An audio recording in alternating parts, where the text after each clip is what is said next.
of Morning Roast. Featuring with Fillmore's finest, Monte Hill. The pride of the Excelsior, Joe Butcher Boy Shasky. You're listening to 95.7 The Game, the Morning Roast.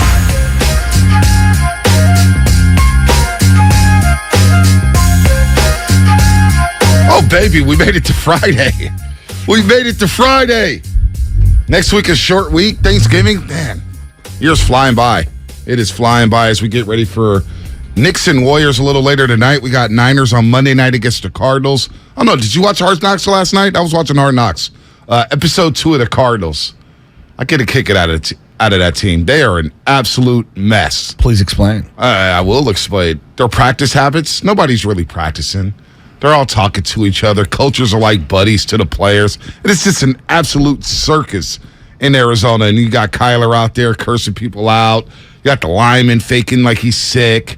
But I'm getting insight on them because obviously we're going to talk about Kyler and Bosa, but also J.J. Watt. He's still around. And you think about one of the great defensive ends in football. I think we've forgotten about how good J.J. Watt was in his prime. Oh, Bonte, no one's forgotten. He's incredible. Maybe now the last couple of years, but he's one of the great defensive linemen of this last generation. I know Aaron Donald's probably wiped him off the map in terms of impact, also because he won that Super Bowl. Right. But those are the two guys, right? Yeah, no doubt, no doubt. Also, I was watching some hoops last night. Obviously, League Pass. Bonte, Portland and Brooklyn. Oh.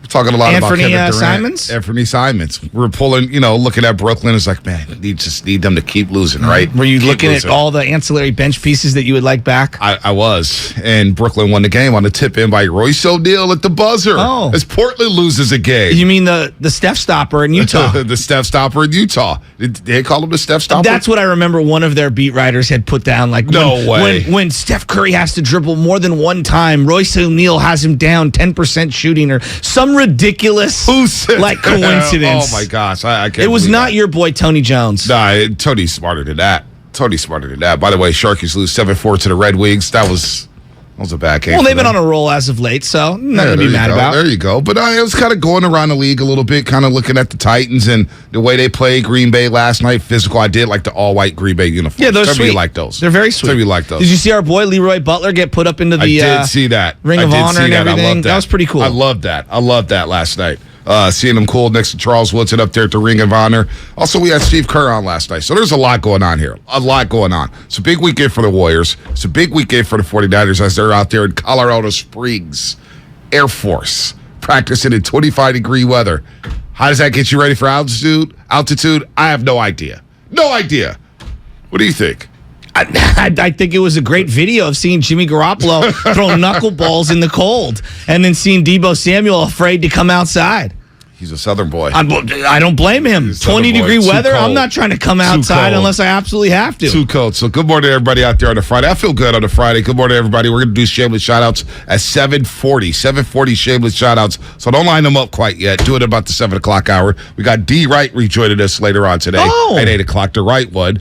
Make sure we get his intro. We got Jordan Elliott at 8:30. We're going to talk about tipping off plays. Everybody's making a big deal about tipping off plays. Trent Williams. He's kind of giving away whether it's a run or pass. Oh, my God.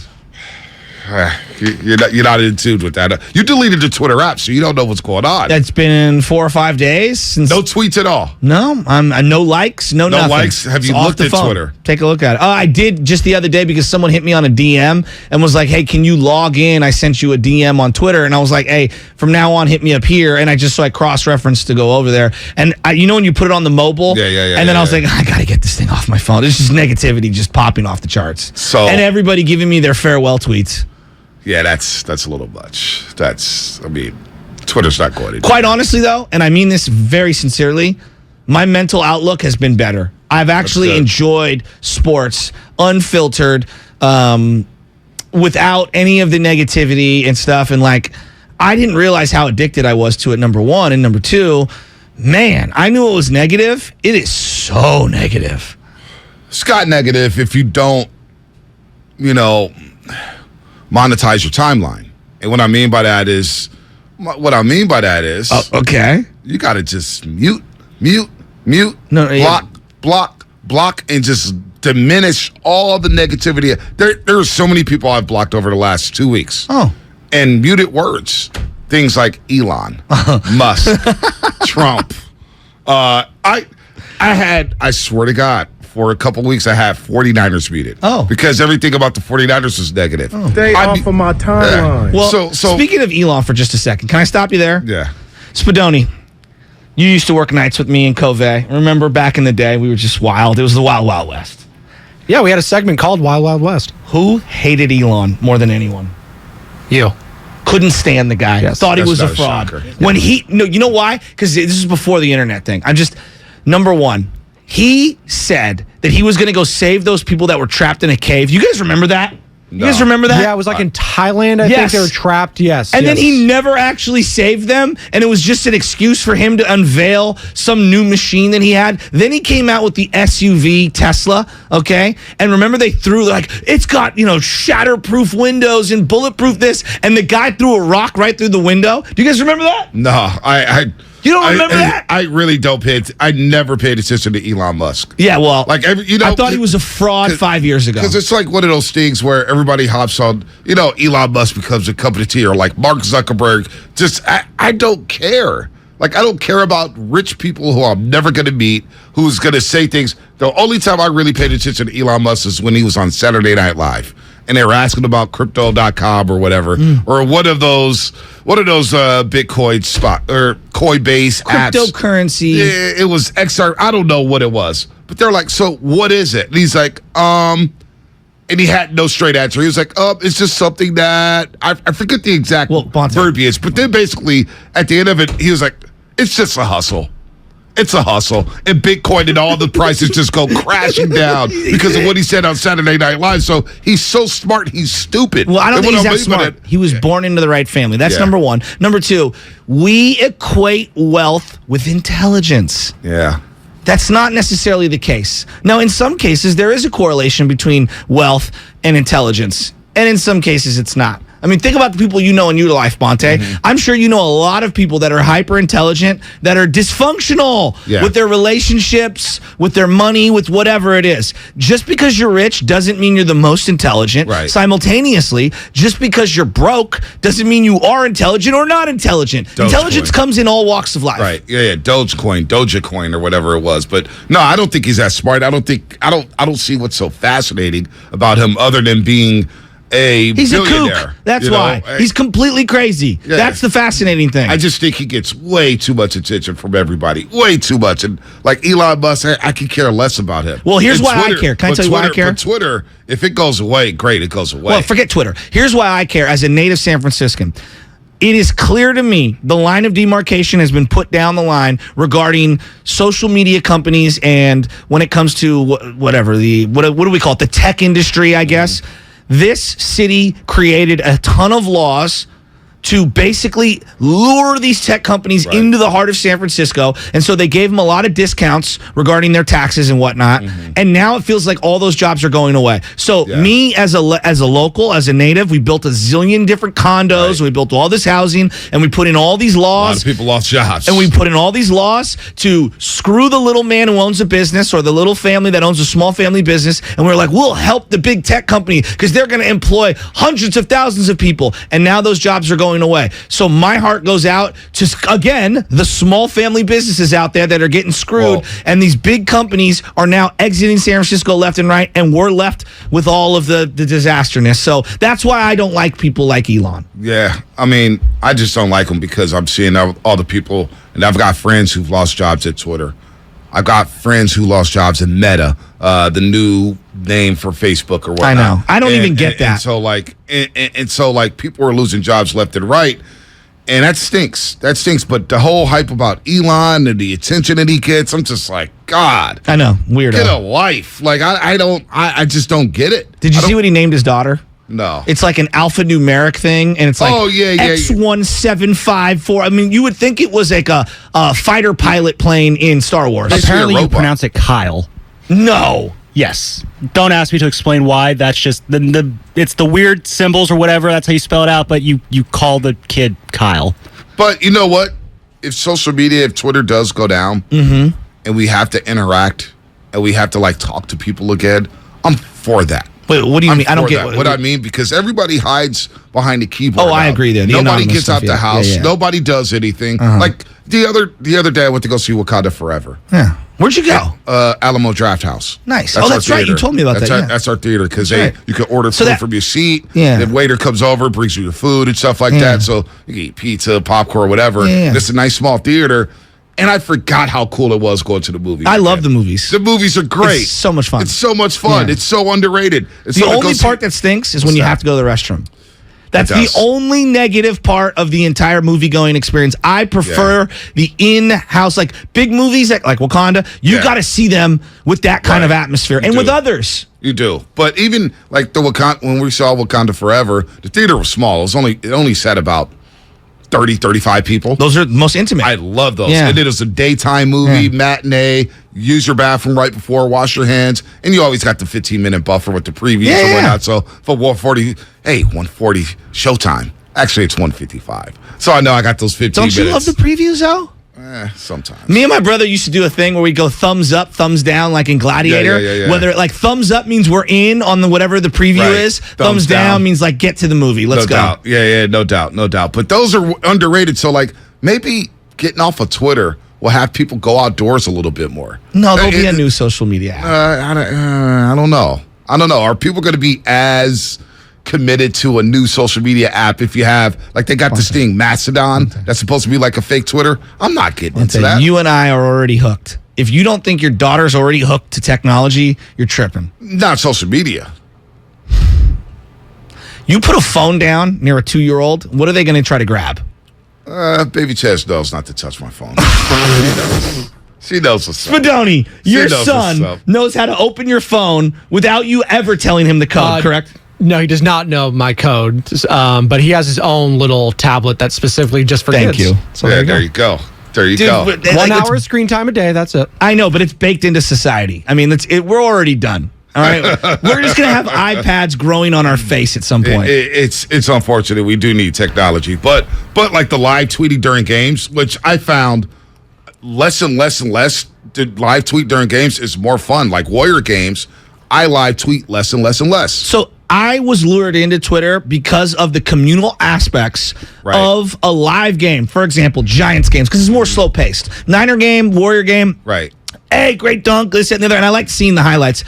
There was something that was intoxicating when the Giants were going through the playoffs Right. early in the 2010s. That was fun. And everybody That was was fun. on there, and it felt like you were, instead of just you being alone on the It was couch. a community. Exactly. And it was that like us going to the bar. Exactly. And then it morphed into something totally different, Yeah, right? it's- But I enjoyed it for that aspect alone. And then I turned it as my way to curate how I get the news. I used to get Right. this newspaper every morning.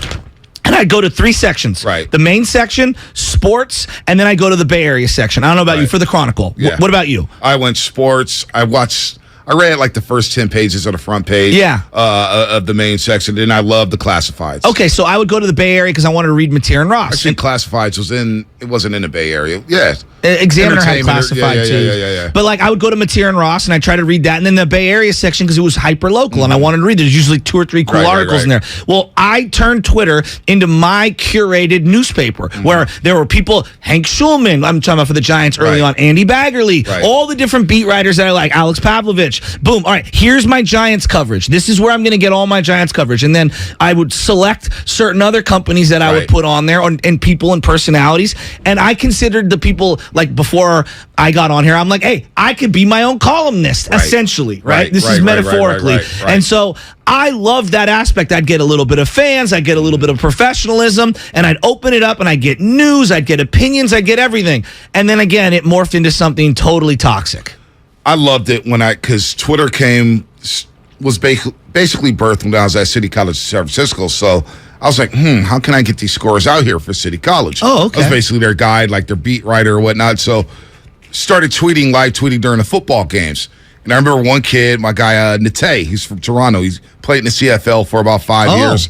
I remember he's at City. He's like, yo, are you doing the Twitter thing? My parents in Toronto are following through Twitter. And I was like, that's cool. So we could bring the scores of people who can't attend the games. Yeah. And then City College covered their basketball team, giving them outreach. Like, hey, they're playing the state championship, blah, blah, blah. And it was all love. It was the negativity on Twitter was there, but it wasn't much. It wasn't what it is today, where everybody questions every single one of your tweets. At one point, they said 7% of society in America created a Twitter account. I'm just telling you from my friends and family, Right. There is not one person in my friend circle, and they're all diehard sports fans, who has a Twitter account. It is very niche to the sports media in terms of the sports category. The fans, are there fans out there? Of course there are. Right. But I'm just giving you an example. Like, none of my friends are on there. And so I do think that we disproportionately in the media are blinded by whatever small, tiny outrage is over here in the window. Right. It would be like me walking down Market Street, hearing someone yell, and be like, everybody's yelling today. Like, no, just that person's yelling. Right. You know, and I think it has clouded some of the sports programming, some of the sports content. No, but Twitter used to be fun. Like I the agree. memes and like, you know, you had the Jordan meme in its prime. Loved it. You know, when Loved Doc the Rivers Jordan would meme. lose and we get these jokes off about the Rockets. Of course. It felt fun. Now it's like vitriol. I know. You know, especially with the Warriors thing. The Warriors stuff is just out of control with James Wiseman, Kuminga, Steph, Laker, Bob Myers, all that stuff. So not live tweeting during the Niners game on Sunday. I was like, and like we have our group thread. And sometimes I'm not as active in the group thread when it comes to 49er football because I'm like, I just want to watch the game. I want to go play by play, write my notes, rewind the game a little bit, and not have to worry about, oh, man, this guy did this. Because if you live and die on every single play, that's what gamblers do, living and dying on every single play, that's not good for the heart. That's not good for your health. So not live tweeting during last Sunday night's game. I'm like, Monday Night Football, I'm not live tweeting during the game. It was cool to just enjoy the purity of the game and not have to look down at your phone every dead ball instead of just looking on the field. Who's coming in? Who's coming out? What's going on around the stadium? Hey, who's that Charger fan over there? Oh, look at that little kid over there. He's having a good time. Instead of just, as soon as the play's over, it's look down on my phone, tweet. As we look at what's going on with the Warriors right now, it's hard for me to not say that the entire sense of urgency hasn't been ridiculously amplified by social media. Whether it's the selection of young players, whether it's the decision to actually stay and draft young players, whether it's the bench reactions, whether it's Klay Thompson's sequences and things like that. I do believe that social media, and it's not beat writers, it's fans and stuff.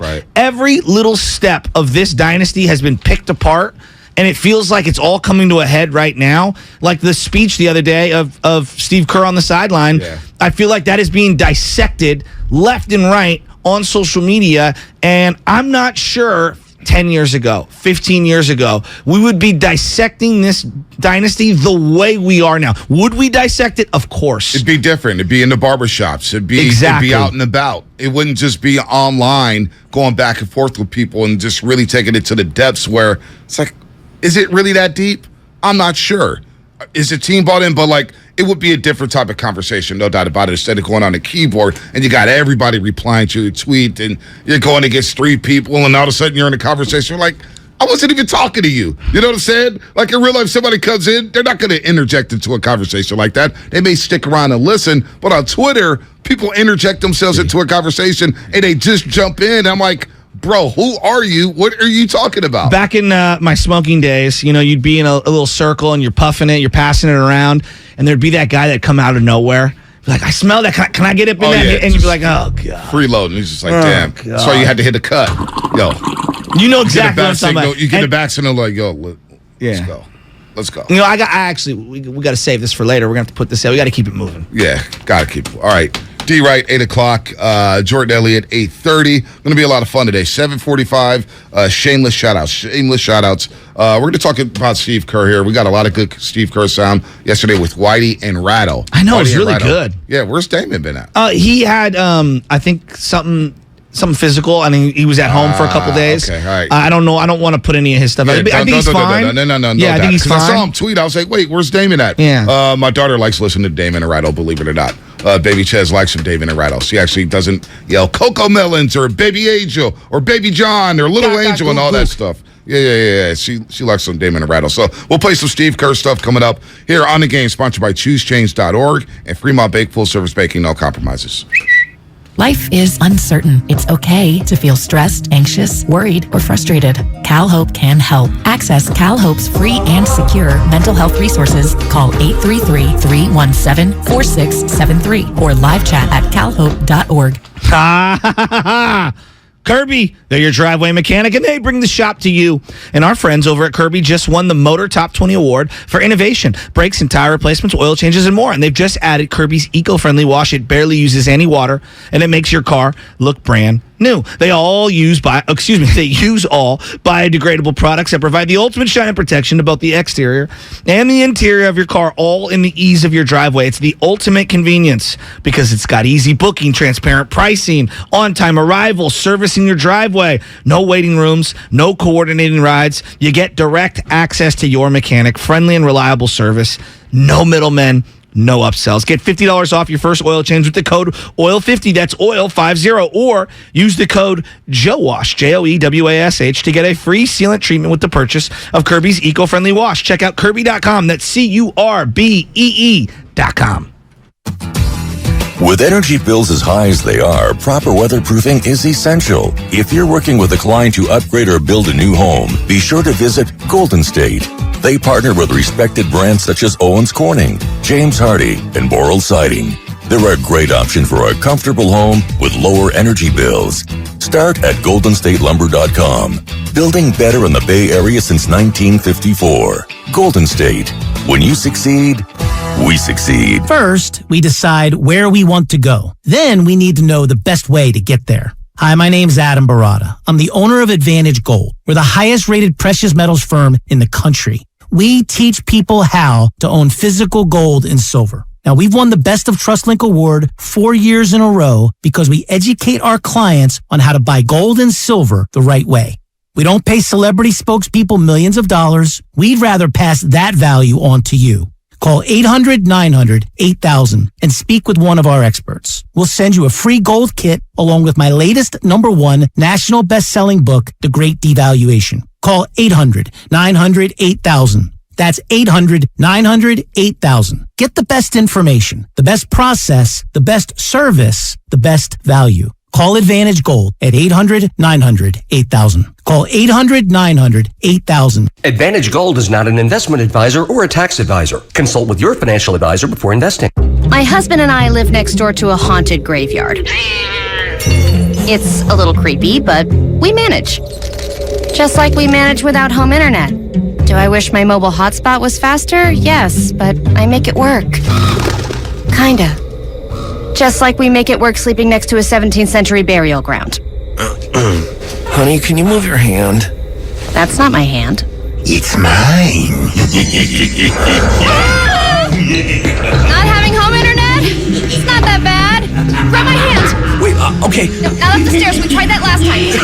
Run around. You can literally run through him. It is that bad. Don't settle for just mobile. Get Xfinity Home Internet for just $24.99 a month for 2 years with no annual contract and a free streaming box included. Go to Xfinity.com, call 1-800-XFINITY, or visit your local Xfinity store today. Restrictions apply. Not available in all areas. Requires paperless billing and auto pay with stored bank account. After 24 months, regular rates apply. Offer ends 12/21/22. If you own a business, this has been a bumpy ride. From pandemic to inflation, I'm sure you could use a break. If your business has 5 or more employees and survived COVID, you might be eligible to receive a payroll tax refund of up to $26,000 per employee. The challenge is getting your hands on it. Hi, I'm Howard Mackler, and that's why I founded GetRefunds.com to cut through the red tape and get you the money. The team of tax attorneys we have put together are highly trained in this little-known payroll tax refund program. We do all the work, charge not a dime up front, and simply share a percentage of the cash that we get for you. Businesses of all types can qualify, including those that took PPP, nonprofits, and even those that had increases in sales. We have helped return over $1 billion to businesses, and we can help you too. Just go to getrefunds.com/sports, click on Qualify Me, and answer a few questions. This payroll tax refund is only available for a limited period of time. Don't lose out on up to $26,000 per employee. Go to getrefunds.com/sports. That's getrefunds.com/sports. Big O Tires Black Friday sale is here. Get great savings on auto care services and buy 3 tires, get 1 free on select in-stock Mesa tires with installation purchase. Visit BigOTires.com for other Black Friday saving offers through December 4th. Big O Tires, the team you trust. At Target, Black Friday deals are happening right now. Save on the hottest gifts to get ahead this holiday, like must-have toys, the latest tech, and incredible offers to get your home holiday ready. You'll discover new Black Friday deals each week in stores and at Target.com. And make holiday shopping easier than ever using free drive-up, free order pickup, and same-day delivery. Get low prices and great deals so you can holiday your way. Only at Target. Exclusions apply. Hey everybody, it's Boomer Esiason here. When a part of your offense isn't firing on all cylinders, it shows. And sometimes the only solution is to replace that part with something new. It's true on a championship team, and it's also true with cars. That's why I love eBay Motors. They have all the right parts at the right prices. 122 million of them, by the way. And that way you can get the parts that you need to make your car a winner. ebaymotors.com. Let's ride.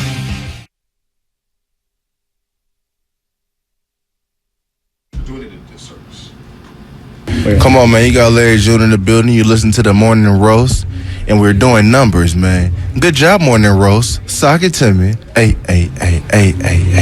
Yee! Hey, B. I love it. I got the Nest security cam, and it's just dangling by a thread at the house. And they're like, oh, it saw someone drop off a package, right? I get the notification on my phone. I come back after basketball practice yesterday, and there's this big box. Mm-hmm. Big box. It's got my name on it, and I open it up, and boom. Nothing but swag from Flag and Anthem. Nice. An entire box. What do you think of this bad boy?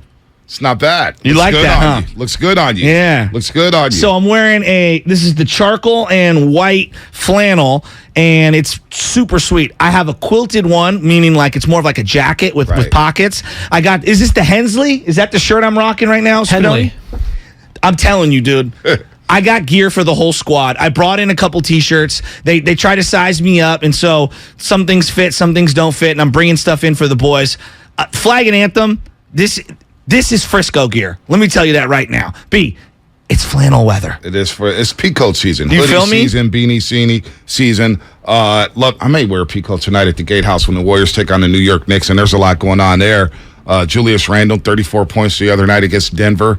He's playing well. So it's going to be a cold night in the New York Knicks. Obviously, the East Coast is getting cold. Buffalo is not playing a home game this week. They have to go to Detroit to play the Cleveland Browns inside Ford Field. Kind of weird. I thought Buffalo can handle snow. Thought it could handle weather. But they're moving on to Detroit this week. They're going to be in Detroit for an entire week because they play the Lions on Thanksgiving. But Warriors and Knicks tonight, and obviously we discussed the Warriors ad nauseum yesterday. We didn't even talk 49ers football. We will at some point today. But the Warriors obviously losing to Phoenix. They're 0-8 on the joined And Stephen A. Smith joined Steiny and Goo. You had Steve Kerr on Damon and Ratto, even though Whitey was in for Damon. And there's a lot going on with the Golden State Warriors. There's a lot going on with them. What's going on with Klay Thompson, his shot selection? What's going on with Jordan Poole?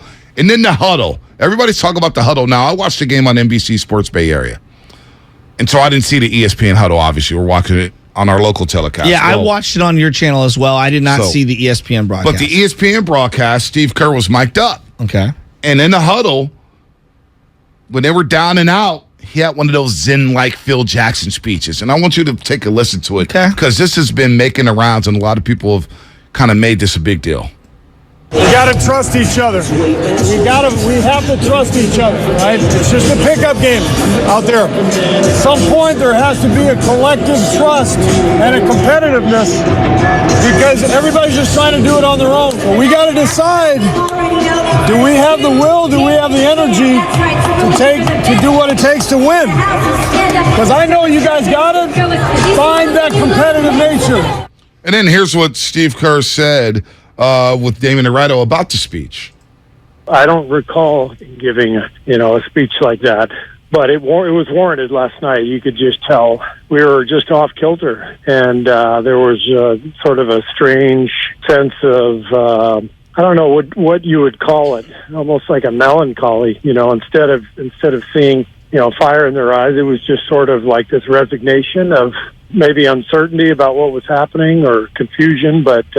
We definitely lost our way last night, and I'm confident that we'll find it, but it's going to take some work for sure. Did they ask him how common is a speech like that throughout an 82-game season for Kerr with this group of guys? I don't think they asked him, but my question that popped into my head was like, wow, we're 15 games in. And he's already given a speech about them losing their way. They're 6-9. And, in years past, I think Steve Kerr would have said something. I don't want to put words in his mouth, but it would have been like, look, we're a championship team. We know when to turn it on. We're going to be okay. But the fact that the speech was given in Game 15 after losing their 8th straight road game to start the season, scratching my head because he knows that, look, there's something missing here. Camaraderie, trust, fire, the experience of the old guys. Focus, the inexperience of the youngsters. Something's missing. And to his quote about the last dance, this could be the last dance. Could be next year. Could be the year after. I was a little shocked that he rolled out that speech this early into the season and then explained himself basically saying, I don't think we're connected. It's un-Warrior-like under Steve Kerr. It really is. Yeah, but this doesn't resemble a normal Warrior basketball. I think Mark put it right on the spot yesterday when he was talking about this is one of the most happy teams of all time. That's how, if you were to just kind of classify with adjectives what this generational run has been like joy, togetherness, you know what I mean? Chemistry, all of those kinds of adjectives. And I look at what I see now and it's disjointed at best. Yeah. And the reality is you could be surprised. I'm kind of not surprised, B. Now, again, I don't know how often or how common these types of things are. Is Thibodeau saying this to the Knicks a couple times a year? I don't know. I have no idea. I don't pretend to be in an NBA huddle. But I will say, he's right. I mean, Bonte, they're not staying in front of anyone. No. There's a lot of, I call it matador defense, where you just kind of swipe from behind as someone's blowing by you. There's not a lot of communication. Very cement-footed. The offense feels very, my turn. I got a shot hunt. I don't care who it is, whether it's Wiggins, Clay, Jordan Poole.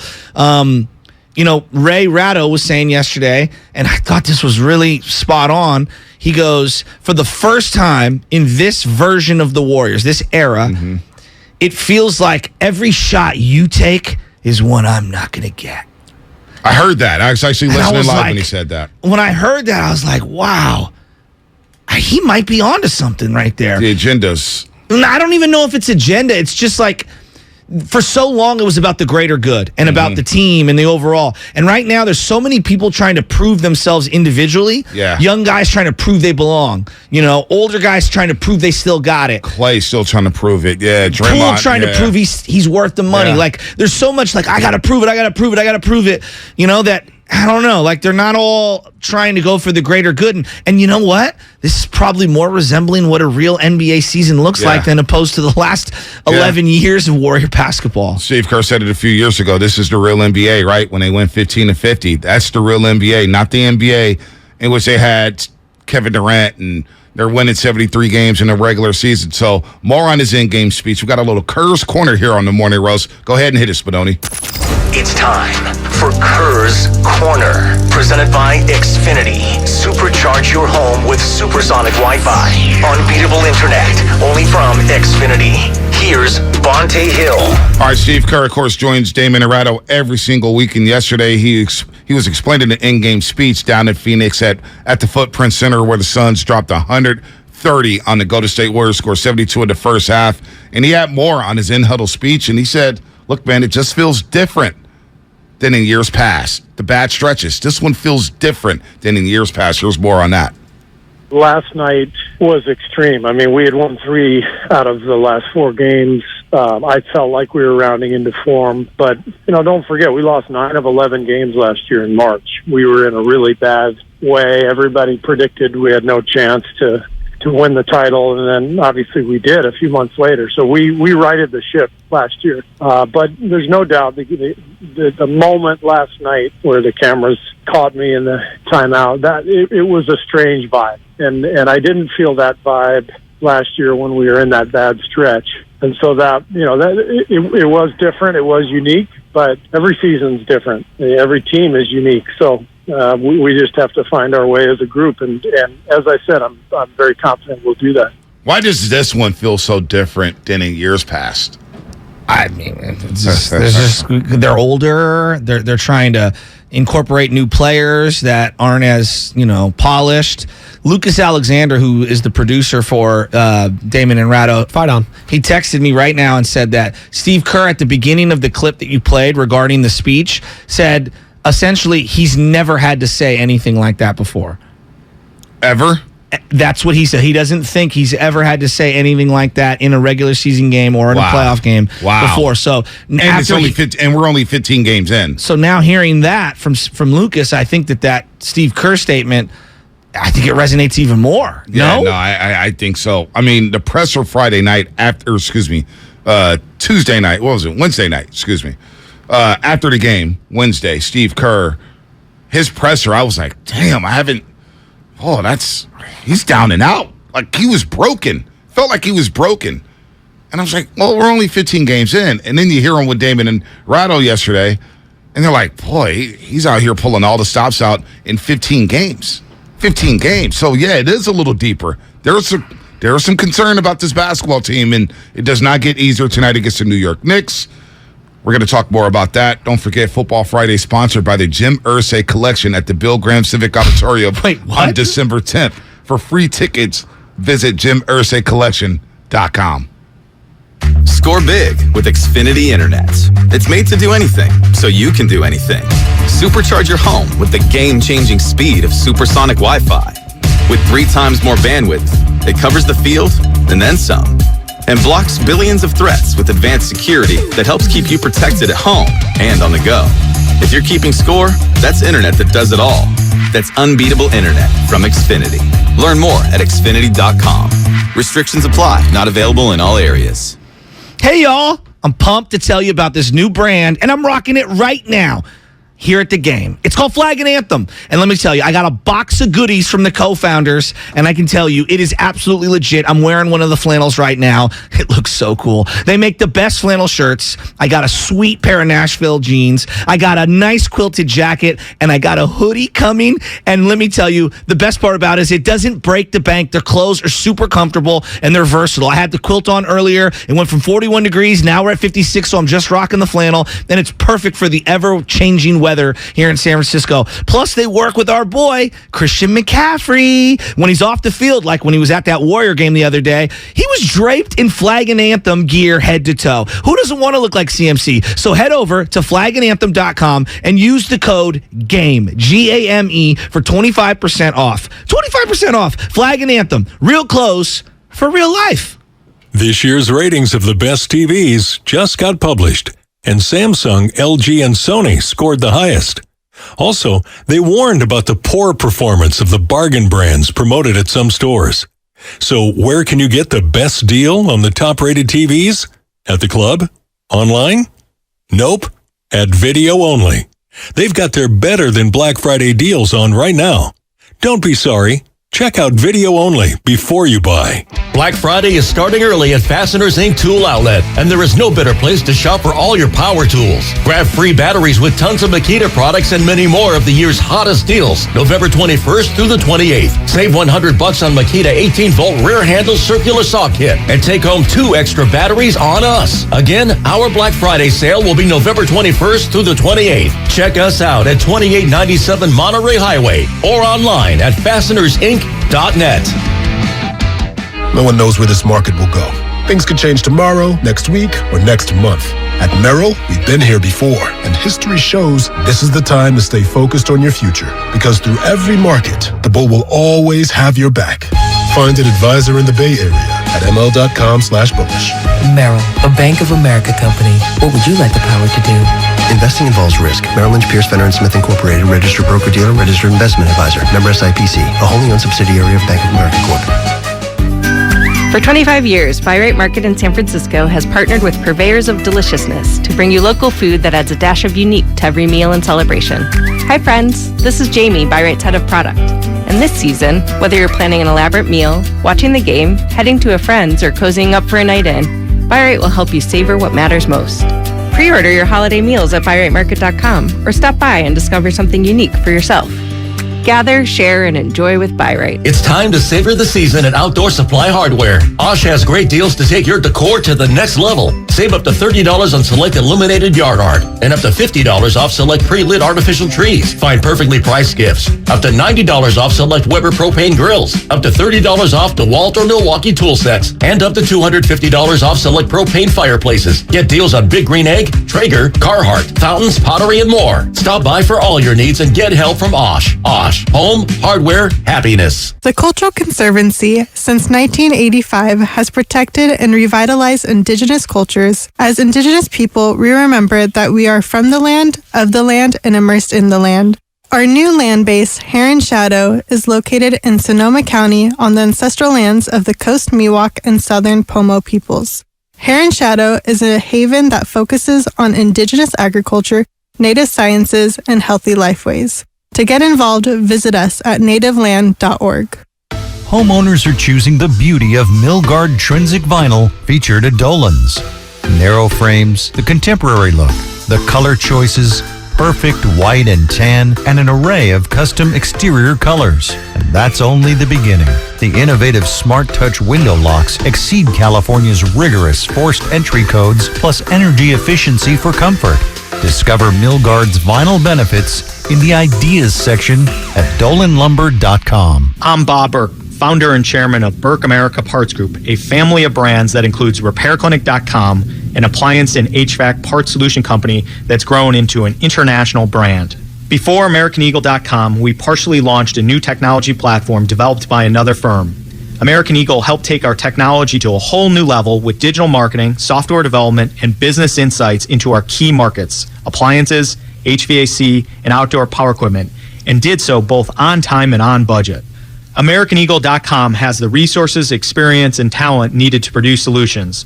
Our new technology platform, developed by AmericanEagle.com, has produced tremendous results with higher traffic, conversion, engagement, and online revenue. If you have any home repairs you need to take care of, check us out at RepairClinic.com. If you need a world-class website or technology project, then I would highly recommend AmericanEagle.com. Call AmericanEagle.com at 773-NETWORK. That's AmericanEagle.com, 773-NETWORK. If your pubic region was quote-unquote junk, you wouldn't need America's #1 trusted men's grooming brand. But it's not. So show some respect with new Gillette Intimate for a gentle and easy shave. Gillette Intimate, the best a man can get. Buy now at Walmart.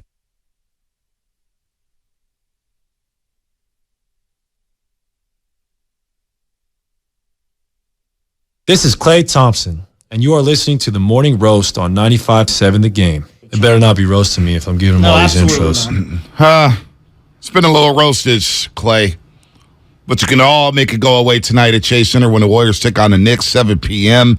Clay Thompson gets a chance to redeem himself. We'll get more into the Steve Kerr conversation. Alex in Oakland, hang tight. We'll get you 888-957-9570 as we say good morning to YouTube, Twitch, the Xfinity mobile text line, out of graveyard shift workers, everybody getting off work, teachers, cops, firefighters, students, janitors, garbage men, you know the deal. Good morning to you all here on a Friday. I'm going to think about we're having a conversation during the break, and we're looking at the season play out with Steve Kerr. James Wiseman now is in Santa Cruz, going to play tomorrow for Santa Cruz. Kuminga's not getting many minutes. Moses Moody's not getting many minutes. They're going vet heavy now. And I just remember covering high school tournaments and JUCO teams and all these squads, right? They have their players, and they're going 11, 12 deep early in the season because they want to see who could be the guys, right? You got to know who's your star, but you want to see who can play and who can't play. And all these teams, whether it's City College of San Francisco, whether it's SI, whether it's Reardon, whether it's Sacred Heart, whether it's Mission, Washington, everybody gets a chance to play. Now, you're not going to just get charity minutes, but you're going to have to earn your way, and you're going to get a chance to play through some mistakes early on. And I think that's where the Warriors missed the boat this season, 15 games in. There should have been more patience on letting Wiseman, Kuminga, and Moody, even if you lose a couple games, right? Because it's so early in the season, but they lost. Well, they lost anyway, right? Yeah, they were already losing. They're already losing. But giving those chance to those guys saying, hey, we got 10 games here. The first 10 games, you're just going to play. Don't worry about making a mistake. You're going to make mistakes. Just go play.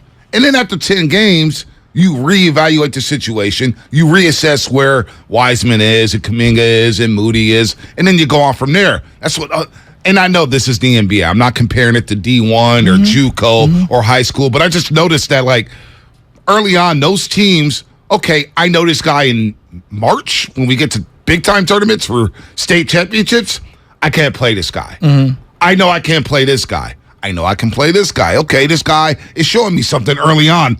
I just don't think the Warriors allowed the youngsters to play through the mistakes and kind of jerking them around with DMPs and you're saying non-rotation minutes. The tolerance level for allowing mistakes of younger players. I'm saying yes. Exactly. I'm saying the Warriors made a mistake. Basically, we're saying the same thing, but basically, they made a mistake by not letting the youngsters play through their mistakes early on, and that there should have been more emphasis knowing that they're going to make mistakes. We may lose games, but we can't let it deter us from the grand scheme of things. Yes, we're trying to win a championship. Yes, we know Steph Curry's at all-time great. We know what the goal is. But at least for the first 10 games of an 82-game season, you know what? Let's just get these guys. Kuminga, you're going to play 15 minutes a game no matter what. Wiseman, you're going to play 15 minutes a game no matter what. And that, I think, would have helped the young guys mentally. Now, they still made mistakes. They may have been terrible. But at least for 10 games, let's see them get consistent minutes. It's so well and now said. It's too late. I don't know if it's too late. We're 15 games in, and there's a lot of panic in the building. Well, there's no doubt. But I think had they all played early on and they were losing, there'd be just as much panic, if not more, and more frustration and disdain. It was very well said, Bonte, and I agree with you. And there's this narrative now that I'm seeing, and I saw a text come in, and I just want to bring this up, and I want your opinion on it. And here's from the 415. The young guys, 650. The young guys are not grateful to be here. They have not had to play for a bad franchise yet. Feels like some entitlement. There's this like sentiment that the young guys, you know, they feel that they've arrived. We've given too much to them too early. And this, okay. Like, what were they given? Nothing. They haven't been given anything. They haven't been given anything. Kuminga didn't play much of the playoffs. There's this like disproportionate anger toward the young players for A, being here. That's number one. For B, holding back the franchise. Right? And then C, for not performing well. I was listening to Kendra Andrews on the Zach Lowe podcast, and she had spoke with Andre Iguodala, and it was a very fascinating point as we discuss what's going on with Clay, and we hear ad nauseum from Ramona Shelburne, hey, he's trying too hard. You hear his own teammates, he's trying too hard. You know, he needs to let it come to him. The young players, as described by Iguodala, not Joe Shasky, Iguodala is saying that these guys go out onto the court, okay, and Kuminga, he wants to prove that he belongs because he hasn't played for 2 games. And he goes out there and he's like, I got to block someone's shot. I got to pick somebody's pocket. I got to make a play. I got to be paying attention to this help defense. Oh my gosh. So he goes over to help, and then the ball gets kicked to the corner, and his guy hits a 3. And then his whole body goes, damn it, I screwed up. And then he looks over, and in comes JaMychal Green. And he's like, damn it. He's trying too hard. Everybody's walking on eggshells. I know. You look over at the sideline. It's like college, right? Exactly. You're looking over at the sideline for the play. Instead, you commit a foul. You're like, was Kerr going to yank me? Oh, why is Kenny Atkinson up? Oh, boy, there's Dante DiVincenzo. Oh, boy, Jordan Poole's coming. Oh, Wiggins. I'm not going to play. It stinks playing like that on a championship team. There's no entitlement there. No, none. And this thing they said the same thing about Jordan Poole when he got socked in the face. Oh, he's a cocky SOB. And Steph Curry had to say, no, Jordan Poole's been just fine. And you're hyping him up. That's what people will say. Like, you're hyping this guy up and that guy up. No. These guys need to prove that they belong in the NBA. And when you acquire someone, you got to put them on. You know who we hyped up? JaMychal Green. Okay, I'm just using him as an example. I don't want to pick on him, but like if I were to pinpoint every mistake that this guy makes on the basketball court, he'd never play. If we were using the same algorithm as what we're using when it comes to the young players, and when I look at what someone can bring to the table, him shooting 32% from three-point land is not more impactful than Jonathan Kuminga being able to slash a little. They're both making defensive mistakes. They're both not boxing out. They're both not rebounding. At least there's some upside with 20-year-old Jonathan Kuminga. So I disagree philosophically with where Steve Kerr's at right now, and I disagree with a lot of other people. Oh, you got to play the vets. No. Listen to who we're talking about. JaMychal Green, that Denver celebrated when he left their team. And I'm using him. I don't want to pick on him, but I'm using him as an example. The young guys are going to have to get opportunities, A, to see what they've got. That's number one. And B, to see if there's any growth. Right. How much is JaMychal Green really going to, tell yourself. That was my thing. Like, how much is he really going to do? You know, and I talked about, we discussed this a couple weeks ago. You know, we know who JaMychal Green is.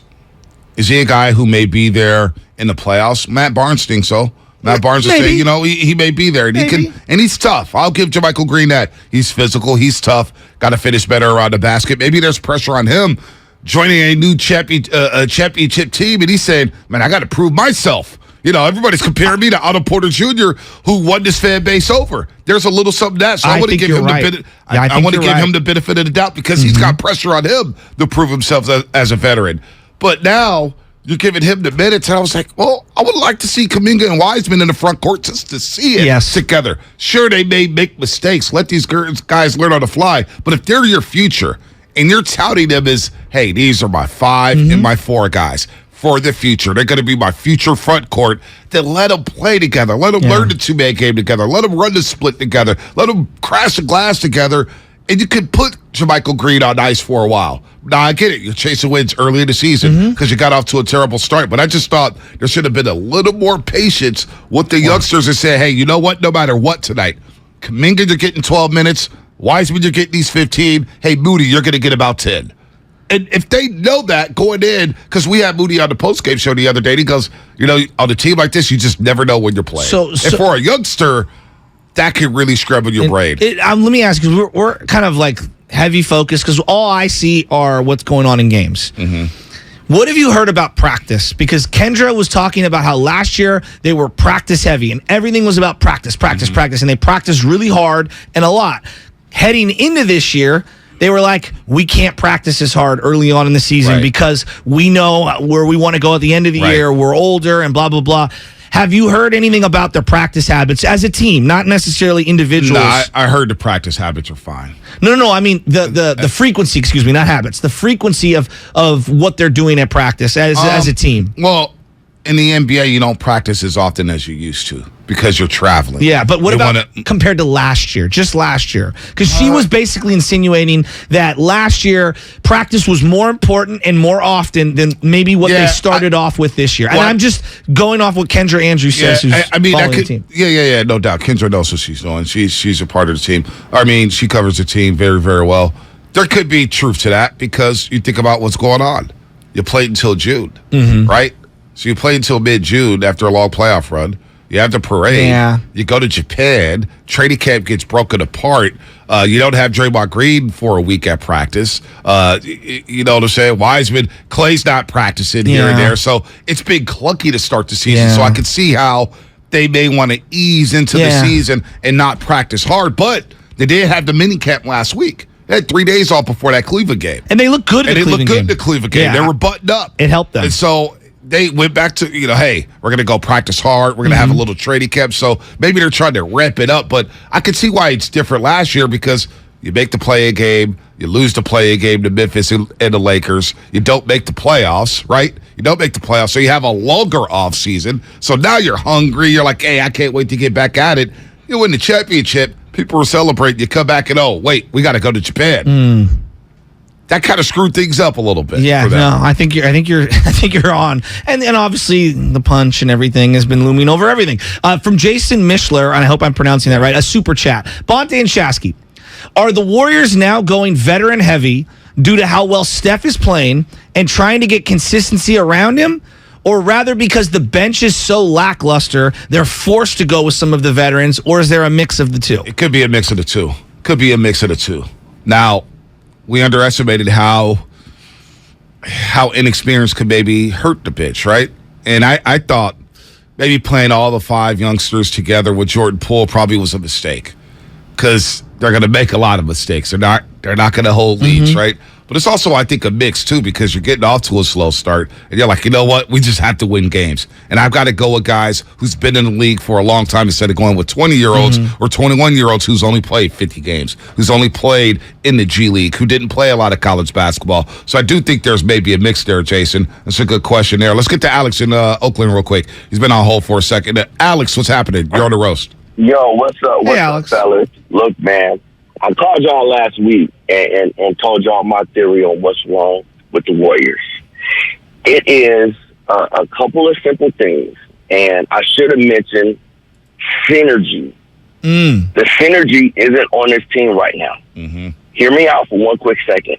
Synergy isn't on this team right now because, once again, everybody's overlooking the importance of the floor general, which is Draymond Green. Kuminga and Moody and Wiseman have to be corrected when they go to the bench now because Draymond Green isn't doing that on the floor. When he's correcting them on the floor, guess what? They look a whole lot better when he's out there directing them. He can't do his normal yelling and screaming like he normally does because he's in violation because of what he did to Jordan Poole. So right now, the synergy of this team is off. Until they fix that, they're going to play like this the rest of the season, unfortunately. The quick fix to this is after another bad loss, Jordan Poole is in, and it's all going to fall on Jordan Poole because he has to tell Draymond Green, we're going to knuckle up after the season, but right now, we need you to be Draymond Green. Until Draymond Green is back directing guys on the floor, correcting them immediately when they mess up, this team is going to look off because the synergy is off. Chemistry is fine, but that synergy is off right now. And that's essentially what Steve Kerr was saying yesterday. You know, that's a great call, Alex. Great call. And I want to add to that what Ramona Shelburne said yesterday. What is that? Oh, wow. My Kyle Shanahan press conference on my cell phone just started playing. That was weird from the 49ers app. That was strange. What's Kyle have to say? Yeah, he was in Colorado. You see that beanie he was rocking? Talking about the altitude and stuff like that. Kyle's funny. Here's what Ramona Shelburne had to say about the tape leakage and how much that has affected the Warriors season so far. I think that what happened in the preseason, the fight with Draymond and Jordan Poole, but also the tape being leaked to TMZ, and I think leak is a stronger word, is maybe too strong of a word, like somehow they obtained it, right? Whether it was from within the organization, from a vendor who was just in the building and happened to catch it on a monitor.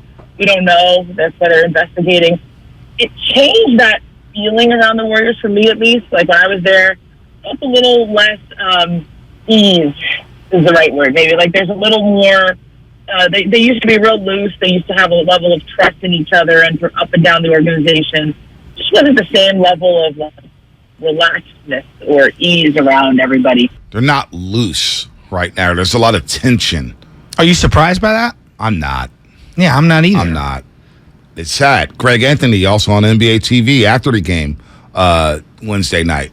Greg Anthony said, yeah, the punch is still lingering. Greg Anthony. You know, it's never going to go away as you're listening to 95.7 The Game, kgmz-fm in HD1 San Francisco, always live on the free Odyssey app. Download the Odyssey app and favorite 95.7 The Game for the best and most up-to-date sports coverage. And don't forget that you can also watch us every day on our YouTube and Twitch streams. Just log out and search 95.7 The Game. Be sure to like and subscribe to the channel while you are there. Ramona Shelburne, Greg Anthony, Jalen Rose, multiple players like the synergy. We keep hearing about the synergy and them not being loose. Well, what's the difference? What's changed? Why aren't they loose? They're coming off a championship.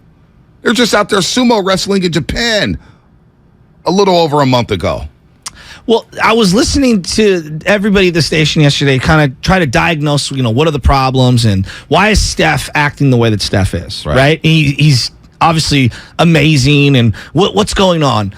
Isn't there a sense, if you're Steph Curry, as you look across down at L.A. and you're looking at LeBron, and LeBron is built like a brick tank, right? I mean, this guy, you feel like he's never going to age, right? But now you start to see him slow down a little.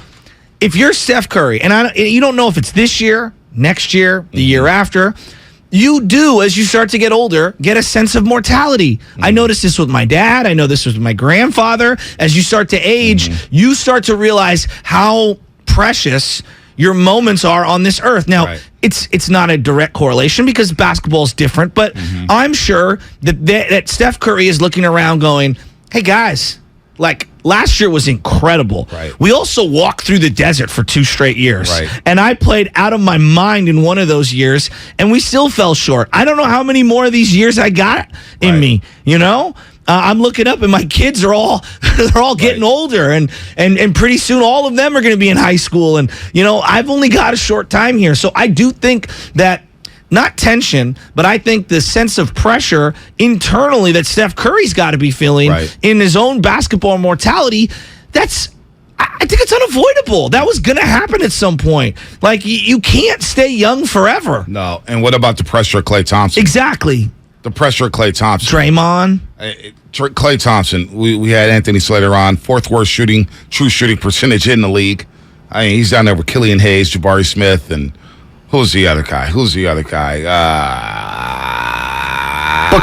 Bouknight. James Bouknight. UConn. It's not good. Here's what Steve Kerr had to say about Klay's shot selection.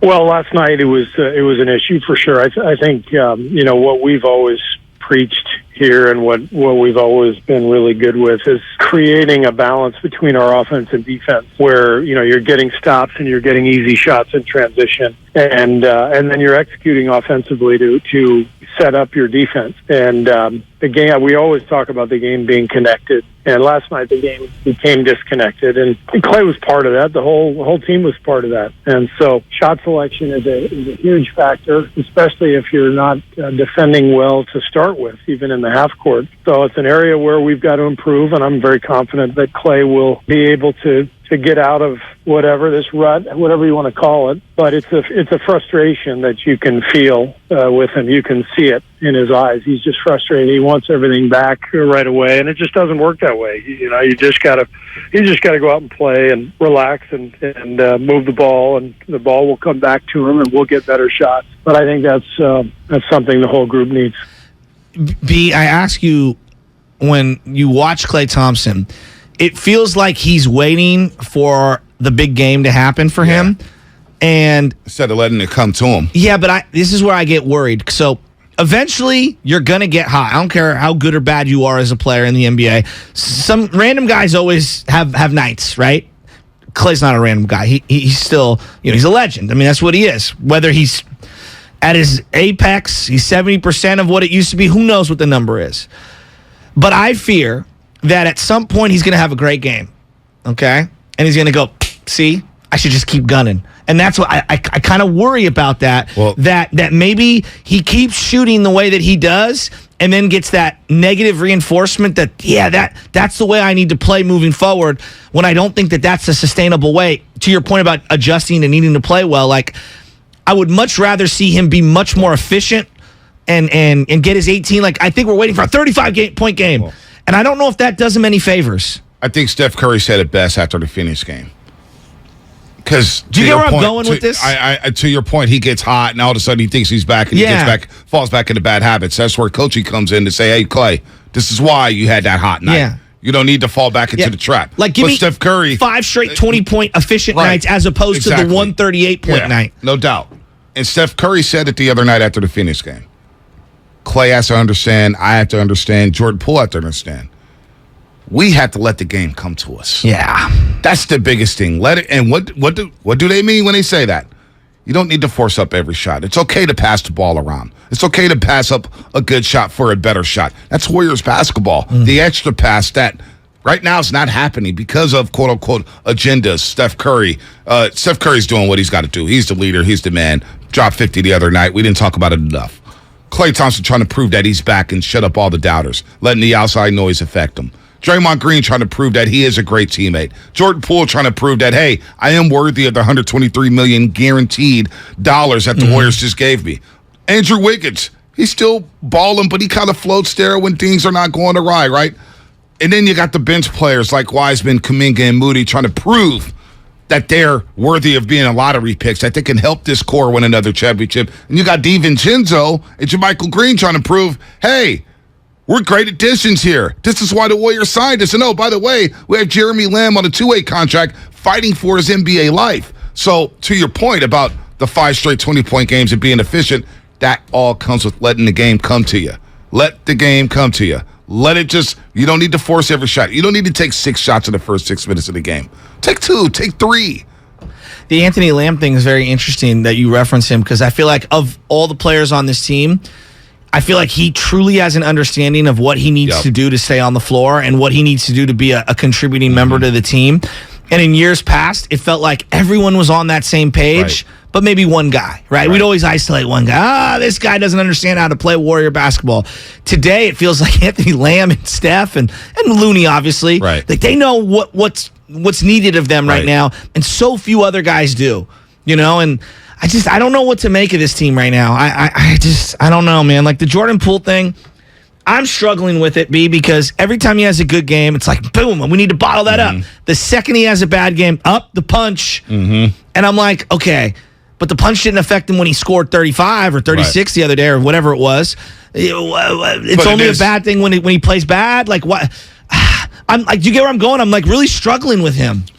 It's a struggle for everybody right now, and it may be a struggle tonight against the New York Knicks. It's a good physical team in the midst of a 5-game road trip. They've won their first 2 games on this road trip, back-to-back in Utah and Denver. However, they beat the Nuggets without Jokic, but that's a back-to-back. Utah, Denver, it's an impressive back-to-back win. Back-to-back wins for the New York Knicks. So they beat Utah, Denver. They play the Warriors, Phoenix, and then OKC on this 5-game West Coast swing. It's going to be a big game tonight at Chase Center. We'll take some more calls on the Warriors. Then we'll switch gears to the 49ers, who are out there at the Air Force Academy practicing, getting ready for Mexico City to take on the Cardinals. I watched Hard Knocks last night with the Cardinals, fan. I can't get enough of that team. That team is unbelievable. They're talented. So this will be a big game for the Niners. That's what's coming up in the game, sponsored by ChooseChange.org or Fremont Bank, full service banking, no compromises. Oh, also, we got 3 sponsors in this read. Tune in to Warriors Live on 95.7 The Game today at 6 p.m. Presented by Xfinity. Supercharge your home with supersonic Wi-Fi, unbeatable internet, only from Xfinity.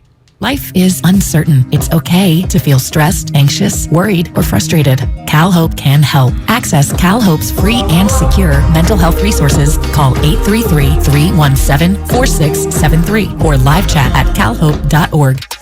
Stephen A. Smith joined us on 95.7 The Game. Steph Curry at 34 years old could arguably be playing his best basketball. Has it dawned on you that it's incredible?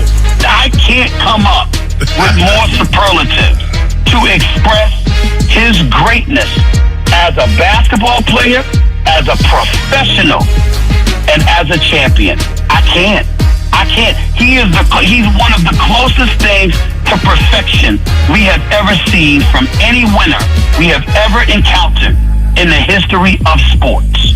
It is that simple. The biggest names and the biggest games only on 95.7 The Game. O'Reilly. Don't miss See Better, Drive Safer Month at O'Reilly Auto Parts with great deals on wiper blades, headlight bulbs, and more. Right now, get up to a $20 gift card after mail-in rebate with the purchase of select Sylvania bulbs. Plus, get double O Rewards points with your purchase. Prepare for the weather ahead during See Better, Drive Safer Month at O'Reilly Auto Parts. O'Reilly Auto Parts. Black Friday is coming, and that's the smart time to shop for a top-rated TV from Samsung, LG, or Sony. But why wait? You can get those Black Friday TV deals right now at Video Only, and then enjoy Thanksgiving with your new TV. Still want to wait? Then how about better than Black Friday deals? The top-rated TVs at stupid low prices. Check out Video Only now before the rush, or you'll be sorry. Everything, our farm, our stand, our pop-up shop, it really all started when we discovered the benefits of local, raw honey for our family. And then we decided to turn it into a business. We were looking for something to help us get up and running. So we got the Chase Business Complete Banking Account. It's more than a bank account. It comes with Quick Accept, which lets us take card payments anytime, anywhere in the U.S. using the Chase mobile app. Plus, we get same-day deposits at no extra cost. For us, it's more than honey. It's about sharing a little sweetness with the world. Get the Chase Business Complete Banking Account with the essentials you need to help get your business going. Learn more at chase.com/business-complete-banking. Chase for business. Make more of what's yours. Quick Accept is not available in U.S. territories. Enrollment required. Usage subject to approval. Same-day deposits available for payments before 8 p.m. Eastern Time, Sunday to Friday. Fees and rates apply for checking and processing. Limitations and restrictions apply. Participants compensated. Merchant services provided by Payment Tech LLC and WePay Inc. Subsidiaries of J.P. Morgan Chase Bank and a member FDIC. With energy bills as high as they are, proper weatherproofing is essential. If you're working with a client to upgrade or build a new home, be sure to visit Golden State. They partner with respected brands such as Owens Corning, James Hardie, and Boral Siding. They're a great option for a comfortable home with lower energy bills. Start at goldenstatelumber.com. Building better in the Bay Area since 1954. Golden State. When you succeed, we succeed. Universal Studios Hollywood is where the holidays come together. We've tested it.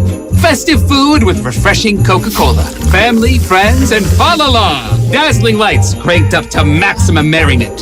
The Grinch and his dog Max stealing your tree. All the science adds up. It's the awesomest celebration of the season. Save $20 on a Coca-Cola 2-day general admission ticket. Offer ends 12/14/22. Restrictions apply. Details at universalstudioshollywood.com/Coke offer. Kirby is your driveway mechanic. They bring the shop to you with brake replacements, oil changes, washes, and so much more. Get $50 off your first oil change with code OIL50 at Kirby.com. That's CURBEE.com and use code OIL50. My husband and I live next door to a haunted graveyard. It's a little creepy, but we manage. Just like we manage without home internet. Do I wish my mobile hotspot was faster? Yes, but I make it work. Kinda. Just like we make it work sleeping next to a 17th century burial ground. Honey, can you move your hand? That's not my hand. It's mine. Not having home internet? It's not that bad. Grab my hand. Wait, okay. No, not up the stairs. We tried that last time. Run over. You can literally run through him. It is that bad.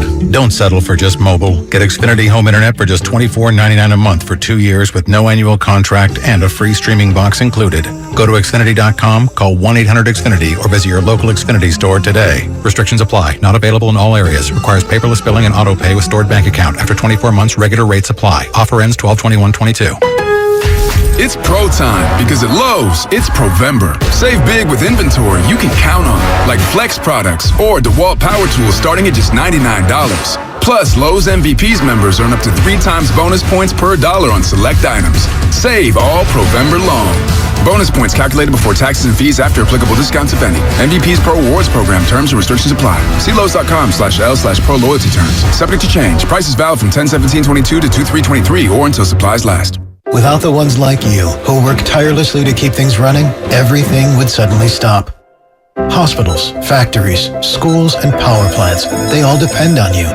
No matter the weather, emergency, or time of day, you're the ones who get it done. At Grainger, we're here for you 24/7, with supplies and solutions for every industry, and access to product specialists ready to help. Call, click Grainger.com, or just stop by. Grainger, for the ones who get it done.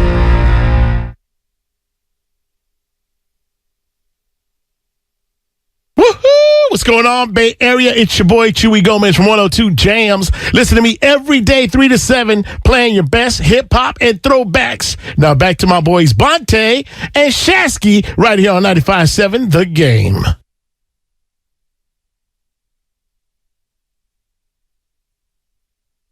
Hey, Bonte. You know that we're back? Sorry, it's FaceTiming. Baby Chaz and Anna. We're rocking and rolling. At the crib. About to eat some breakfast. Got swim class later. Swim class. Baby Chaz, 6th class. She's doing really, really well.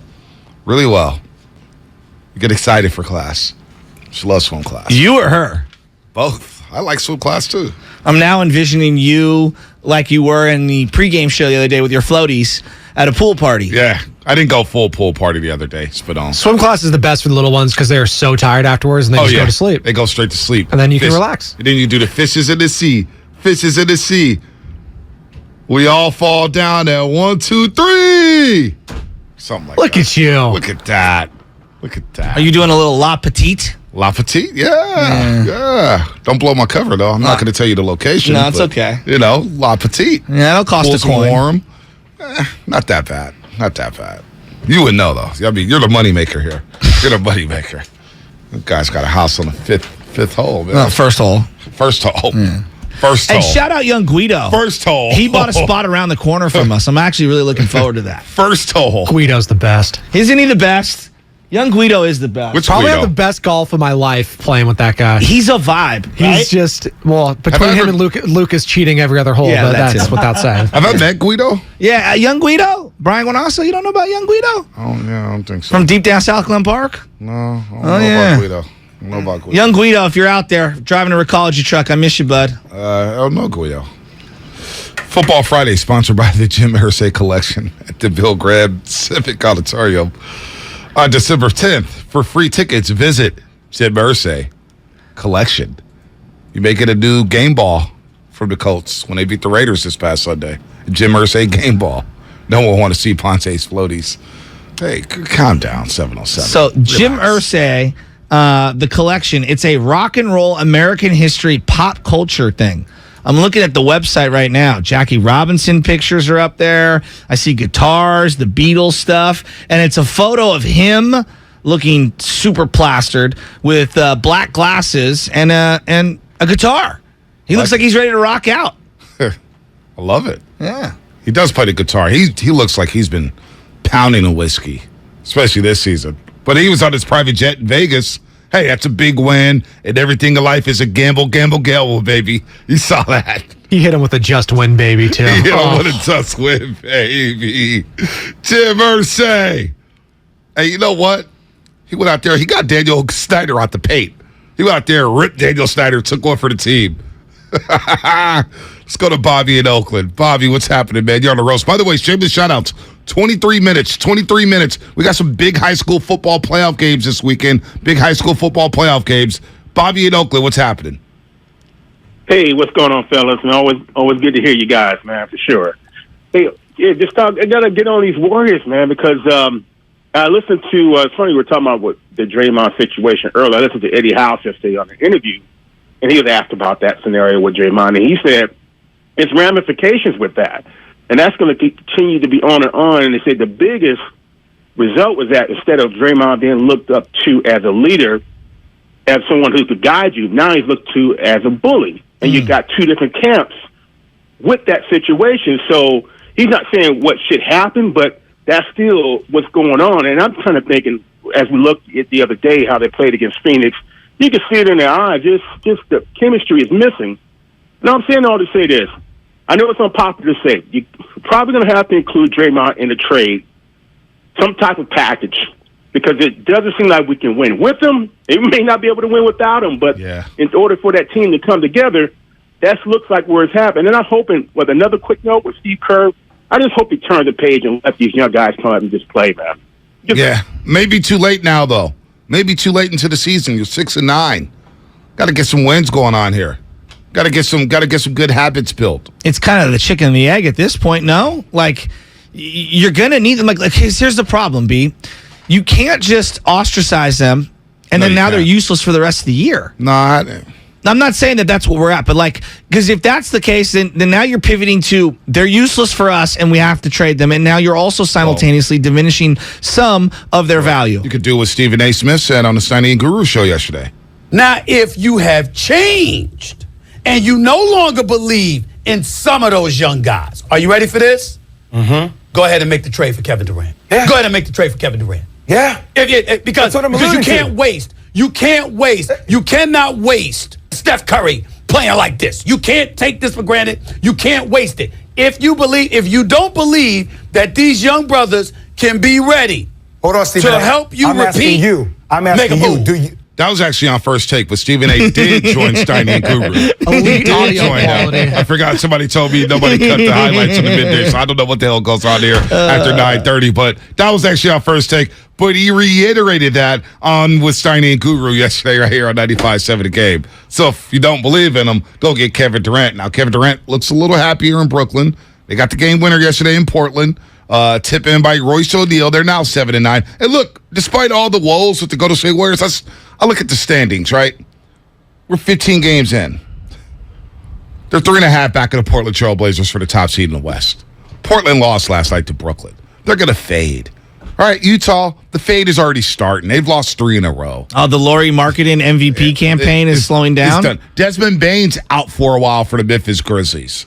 All right? Dallas, they're hovering around 500. Kawhi came back last night. He didn't look right. Sacramento's surging. They're looking good. Minnesota's a mess. So it's still early. Yeah, I agree. It is still early. That's why it's tough for me to panic. Honestly, I was thinking about it last night after the show we had. I said, you know what? I sound like a madman. Like, it's only Clay's played 12 games. It's 15 games within the season. We're going crazy over this team because we're used to them playing at a certain standard where, you know what? The drop-off early in the season was to be expected with everything that happened in training camp, everything that happened in the preseason with the trip to Japan. Like, we kind of knew that we're going to get out to a slow start. Now, did we think 6-9? Maybe 8-6. The record, I'm not even hyper-focused on the record. Like, the record, whatever. Like, to me, it matters, though. I'm not saying it doesn't, but what I'm saying is that you keep referencing the record and how many games in. I'm referencing it's been a month and a half, and they look like mediocre at best. It's been a month. Just saying, it's been a month. They look mediocre at best. They look mediocre right now. At best, right? It's still at early, best. though. And mediocre, okay, like that's fine. That's all I'm saying. You got to have some perspective here. 15 games of 82. It's Thanksgiving, right? Like Boston last year. We keep looking at Boston. Yeah, but Boston was young. But no, we didn't believe in Boston last year. I'm just saying, they are young. And so you assume that they're young players and they got the big guy Williams back. Like, things happen. They don't have Steph Curry. Of course they don't have Steph Curry. But what I'm saying is they have young legs and they can ride those young legs from January through the end of the season. We know, baked into the schedule, because of the Warriors' age, there's going to be some specific losses and some limitations regarding the roster as you move forward. You can't press the way Boston pressed at the end of the year. So to me, you could point at Boston and I say, yeah, that's a good example, but there's some nuances that can't apply to the Warriors. Dallas struggled early last year. They were struggling. Made a trade. And they had veterans, I get it. And maybe the Warriors are just a veteran piece away. But you can't turn it around. Like, we're not even out of November yet.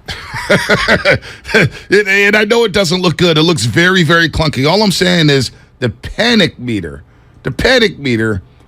I can't panic yet. It's 15 games in. Now, does Clay need to shoot better shots? Absolutely.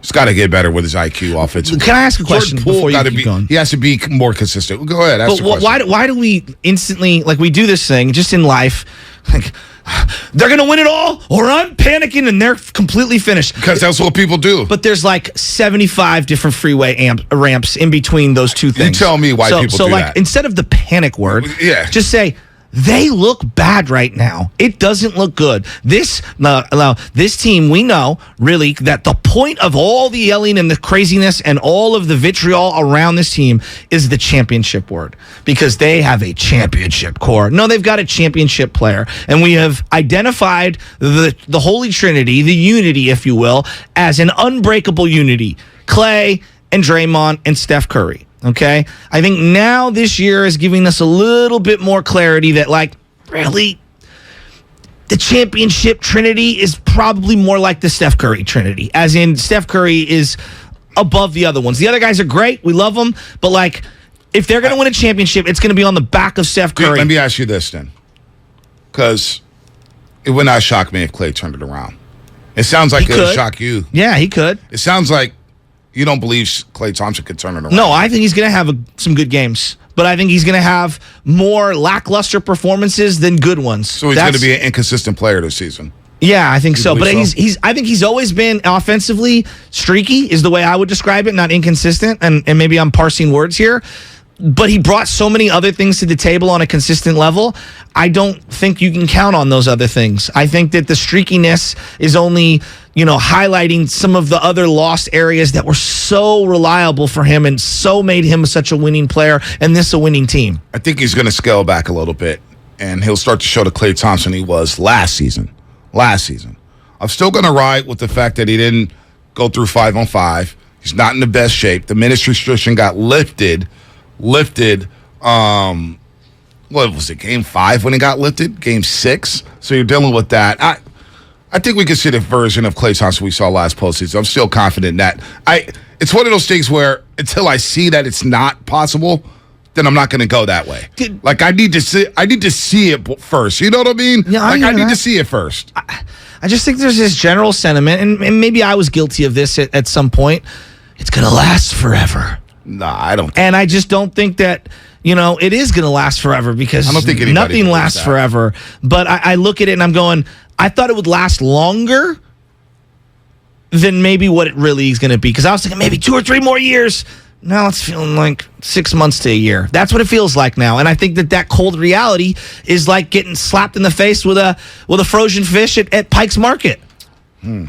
Great analogy. I'm not there yet, though. I'm not there yet. I got to see it first. See what? I got to see them fail. I have to see Klay struggle throughout the course of a season before I believe So you're willing to sacrifice? Because I think this is the question now that I pivot to when people say that. And I heard Mark basically say, hey, I'm in it for the ride. So you're willing to live with sacrificing whatever it is at the end of Steph Curry's run here of greatness, and just you guys got to kind of ride it out. For this year, yeah, I may be willing to ride it out. Is there a guy who could change the fortunes of the Golden State Warriors? I don't know. We've discussed Kevin Durant. How realistic is that?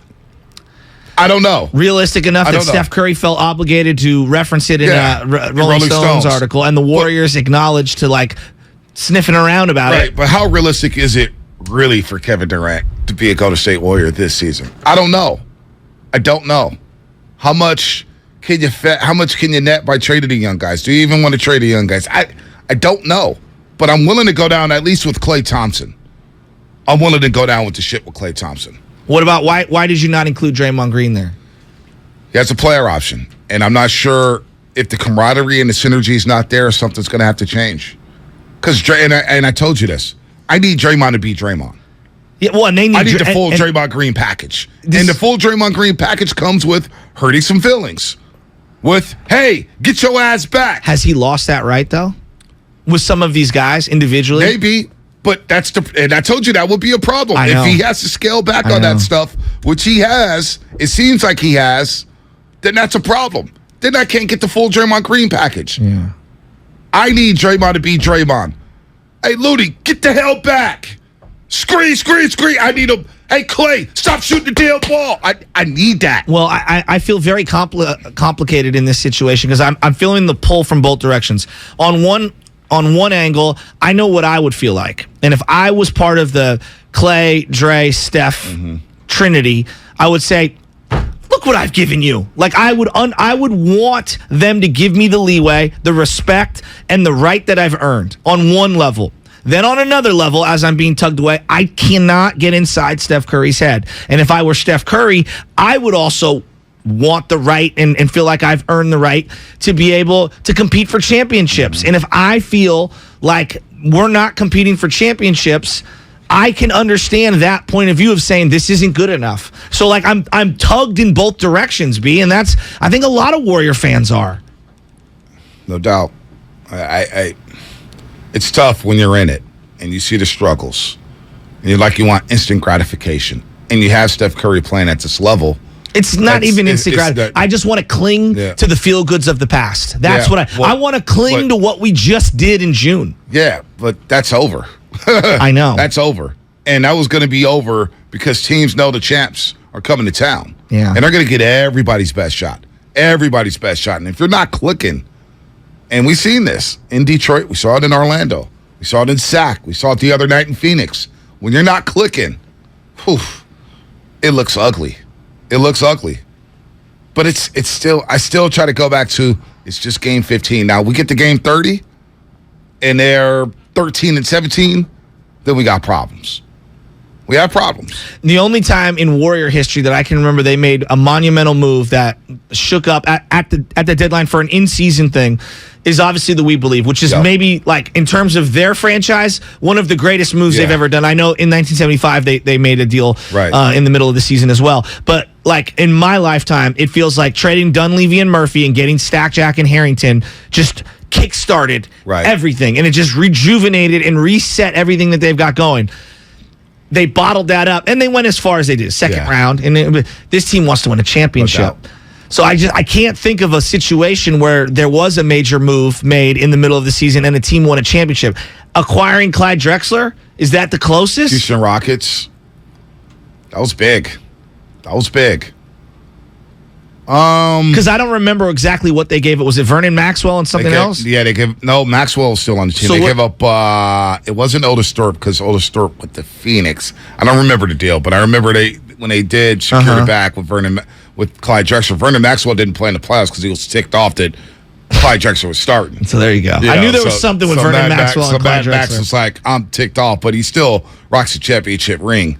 There's not too many big-time swing moves. There's like a buy-in move here and there, but the core is there. A big shakeup to help win the championship? Don't see one.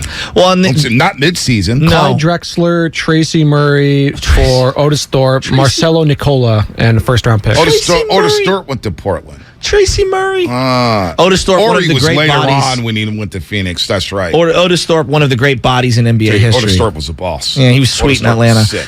No, but like I'm thinking about what are the potential options for the Golden State Warriors this year? Get better with the internal roster that they have. Look outside the roster. And I'm just not sure the Warriors' pride, hubris, however you want to categorize it, leadership, is ready to concede trading James Wiseman for a guy who's got an expiring, like your boy Jakob Poeltl is an example. He's expiring at the end of the year. Yeah. So they're giving up the number 2 pick. Whether you think he's a bust or not, I don't know if they're willing to sacrifice whatever that PR hit is or their loss in dignity for acquiring someone who they deem to be a 9-minute guy. They can endure that PR hit, though. What? They've earned enough equity to earn that PR hit. To say, hey, this was a bad pick. We moved on. Then maybe PR hit isn't the right word. I'm saying I don't think that they're willing admit that mistake? Yes. I mean, even the Kelly Oubre acquisition, like... They admitted the mistake. Yeah, but like they were still like praying it would work because they didn't have many other options. Hey, look, if Kelly Oubre was available down the stretch, they'd probably beat Memphis. They probably make the first shots with Kelly Oubre. I know this is going to sound absurd. I thought if they had Damian Lee, they would have won a game. I think so too. Damian Lee was playing some good ball. That long COVID really screwed them up. Seeing fans scream and yearn for Damian Lee after last season. Come on. Let's go to Rasheed Wallace, Detroit. A couple people said that. Shout out Leon. That was a mid-season trade? Mid-season trade because he got traded from Portland to Atlanta. He was in Atlanta for like a week and then went to Detroit and got a championship. That's a great call. It's probably that was a big one. It's like the Mike Piazza in Florida. Yeah. Even though they didn't win the World Series. Sam in Oakland. By the way, shameless shout-outs. 7 minutes. Shameless shout-out, 7 minutes. I meant more that Piazza played like 4 games. Yeah, I whatever it was. Sam in Oakland, what's happening? Hey, Sam. Hey, boys. How you doing? Hey.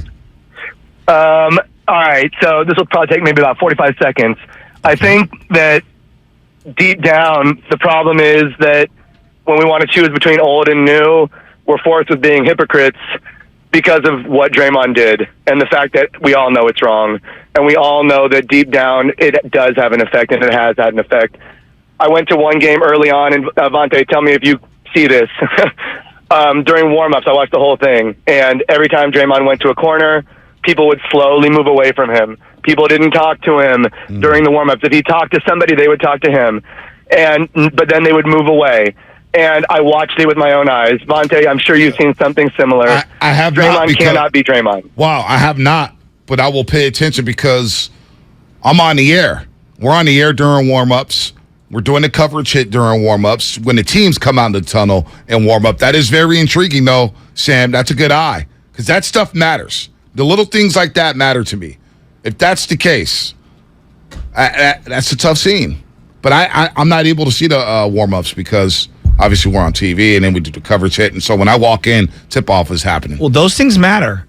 They do matter. I mean, chemistry matters. I would say in the NBA, doesn't chemistry matter like maybe more than any of the other sports? Maybe. Because it's such a small group of people. You're a traveling circus and there's like 12 guys. You got to be all tight in. If there's one person, you can't just like click up over to the side. You know, like when a 25-man baseball team, you know, guys can kind of get into their breakouts and things like that. 12?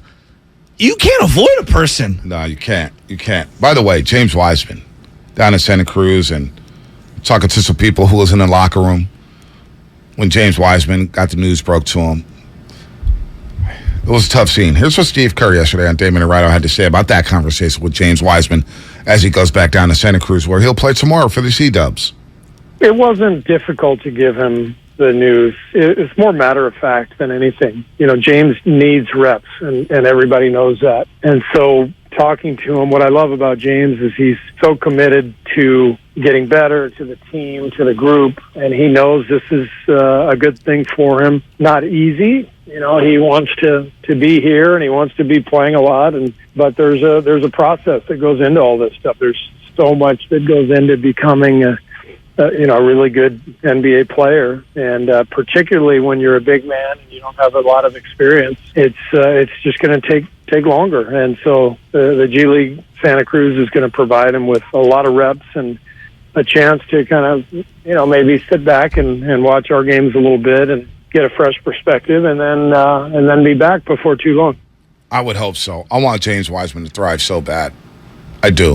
What you're seeing some people hypothesize that the Warriors sent him down there to hide him, and so that maybe they can increase his trade value. Isn't like his value kind of what it is? I don't buy it. He needs to play.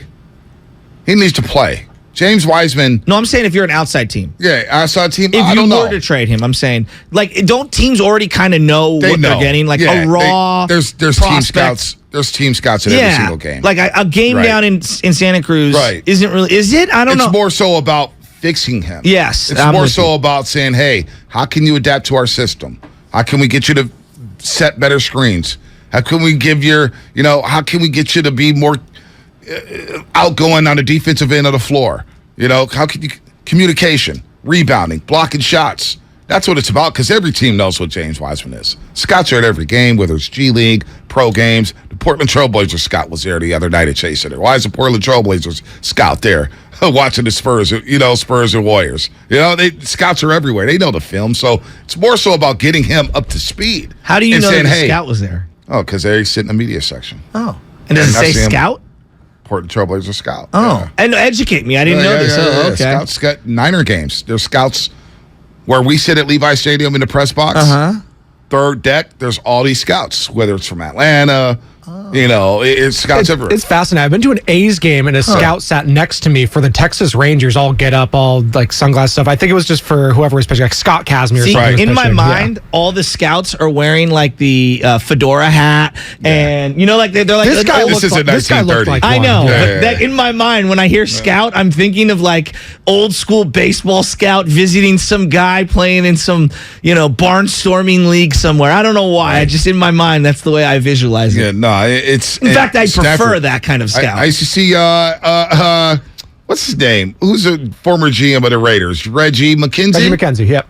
His twin brother used to always be at Stanford scouting for the Raiders. So they'd be all these scouts. He's a twin brother? Yeah. I didn't know that. Identical, Yep. Identical to, wow. Yep. Freckles and everything. Before shameless shoutouts, let's get to Anthony in Napa. And then I see a Kathy Cruiser for shameless shoutouts. That's coming up in 2 minutes. 2 minutes. Or actually 1 minute. Anthony, what's happening? You're on the roast. All right, good morning, fellas, and happy Friday to you. So I just kind of wanted to say that, yes, I'm riding with, I said this yesterday, but I want to reiterate it. I think the guys have just earned our patience, and so I'm willing to do that. And then, Joe, you mentioned that we want to kind of like waste Stephen Curry, and I don't think it's really a waste, seeing how it's so easy. I don't think you said exactly that, but I understand your sentiment because, we don't know how many more years we have of him. But I also think that we just got to really honestly be patient as a fan group and as fans and kind of just let this process play itself out because, as I said yesterday, they really are learning how to play with a new team. And the same thing was said last season after we went on that good start. We had a bunch of roadblocks, and everybody was asking me, Trey Miles Turner, do this, do that. And ultimately, we wound up with the championship. And so I know this doesn't kind of feel the same way, But when you look back at everything we went through last season, it should allow you guys, even myself, to have a little more patience with the process. So want to wish you guys a good Friday, man, and good job. All right, thanks, Anthony. Appreciate that, man. Good call. Good setup there. Why are you looking at me like that? No, just the text line's getting after me, and they're like, when Shasky thinks of scouts, he's viewing John Lovitz in a league of their own. And I think they're right. I think the 408's correct. I'm now envisioning John Lovitz in a league of their own. By the way, A League of Their Own is a great movie. It is. It gets me every time. If it's on television, I stop and watch it every time. It is a good movie. Great movie. Love League of Their Own. 7:45 now. Tom Hanks' character, loosely based off Jimmy Fox. Is it really? Yeah. That's the rumor on the street. Yeah, loosely Word on the based. street. Like, what's that? Show Me the Money movie. What's Jerry Maguire? Yeah. It's apparently Tim McDonald. Yeah. Show me the money. Yeah. Who's coming with me? And Ari Spears is his brother. Ari Spears, Ari Spears has been in some hot water lately. He went at Lizzo, man, and that wasn't a smart move. Let's go ahead and hit it. It's shameless shout-outs. It's Friday. Yeah, I'm a shameless, horrible human being. Your chance to shamelessly shout out whoever or whatever you want. I need to shout out somebody. I forget their names. They would know who I am if they're listening. It's time for shameless shout-outs on the Morning Roast. Boy.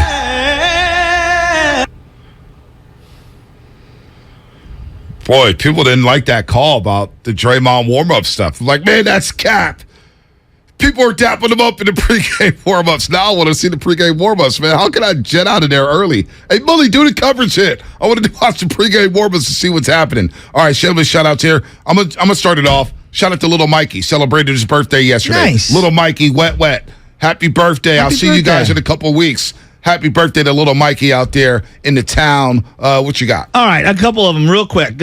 From the category of near and dear to my heart, shout out to the 6th grade girls volleyball team that got second place at St. Cecilia's. Shout out to OLPH who got first place. And that was a great season, Maddie and Elizabeth and all their teammates. So congratulations to them. What else we got rolling, guys? I'll go here. So I got a bit of a twofer here. First shout out is to my dad, James Lubman. He's turning the big 6-0 on Monday. Oh my goodness. Happy birthday to you, Dad. I got something that I'm cooking up for you that I think you'll like. And also want to give a shout out to The Play, which was 40 years ago this Sunday, which my dad was at. He spent his last day as a teenager watching the band storm the field. So, yeah. Is he going to call into Dibs and Willard and talk about that play being one of the greatest plays in Bay Area sports history? No, he's more of a roaster only, so I don't think he'll be calling into them. So remember when we had that, the greatest plays ever in Bay Area history? Anyway, yeah, no, play is definitely up there. Oh, so, yeah, you guys ripped us for having to play. That was you. That was you at Cove. You guys were ripping us. Yeah. No, it is one of the more iconic plays in Bay Area as a highlight. It's on the Mount Rushmore Bay Area moment. The John Elway 5-loss Stanford team going nowhere. I mean, keep going. Well, anyway, no one cares about Bay Area college football. Come on. Well, anyway, to wrap up my shout out, though, shout out to Dad, shout out to the Play, and shout out to the Bears. Let's keep the axe in Berkeley. Keep the axe in its home. Big game. What you got, Spadone? Sorry, I fell asleep there for a second. Wow, disrespectful. Gator. Wow. Yeah, I'm a Gator for life, Bonta. Come on, it's all about SF State. Come on, no, Chump City. Let's go. Let's go. By the way, they came by the other day to Becca class. Did they really? Yeah, they did. They should come by here in the studio. They should. See what I'm doing at 5 in the morning. Which is a whole lot of nothing, by the way.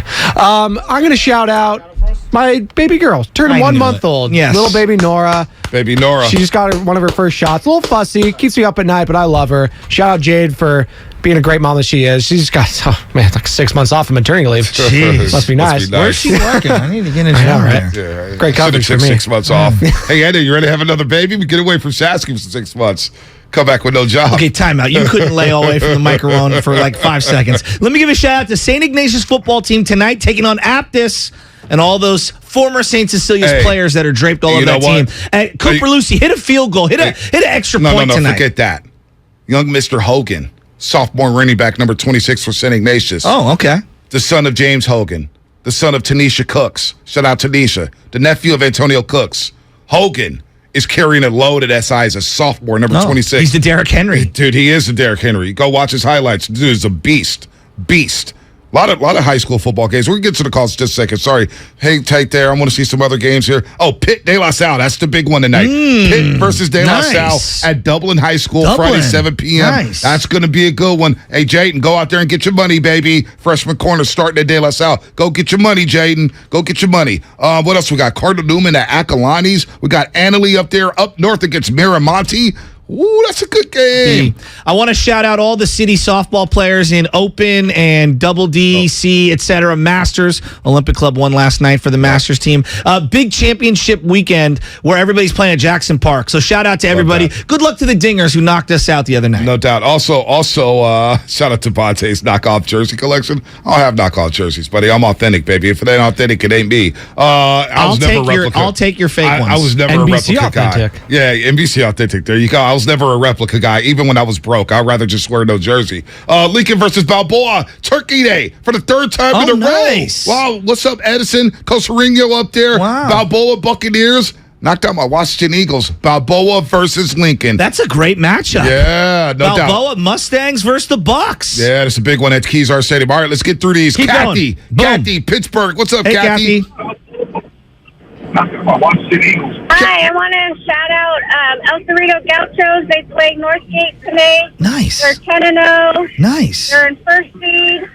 And I want to give a special shout out to my son, Andrew Nichols Spikey. Go play defense like you know you can. Yeah. I love it. Great call. Let's go, Gauchos, baby. Bella, Sarah Ramon. Hey, Bella. What's happening? Hey, I want to give a shout out for my dad for holding it down this week while my mom's away. Oh, very sweet. Wow. Did you guys have fast food once this week? Yeah, I got to hear about it. What did you have for dinner? Bella, you got to stay up past your bedtime, Pizza? What you have for dinner? Potatoes. hey, Bella, did your dad let you stay up past your bedtime? Yes. I love that. They were playing PS5 in the front room. Yeah, good job, Dad. I love good that. job, Bella. I love it. Stacy. Yeah, hell yeah. Stacy, San I love Jose, that. Stacy. What's happening? You're on the morning roast. Who you shouting out this morning, Stacy? Good morning, fellas. My two favorite guys in the morning. Thank you. I'd like to give you're welcome. I'd like to give a special shout out to Pop Warner, the Wildcats 2022 champs, Santa Clara Youth Football Team. Ooh. Sunday.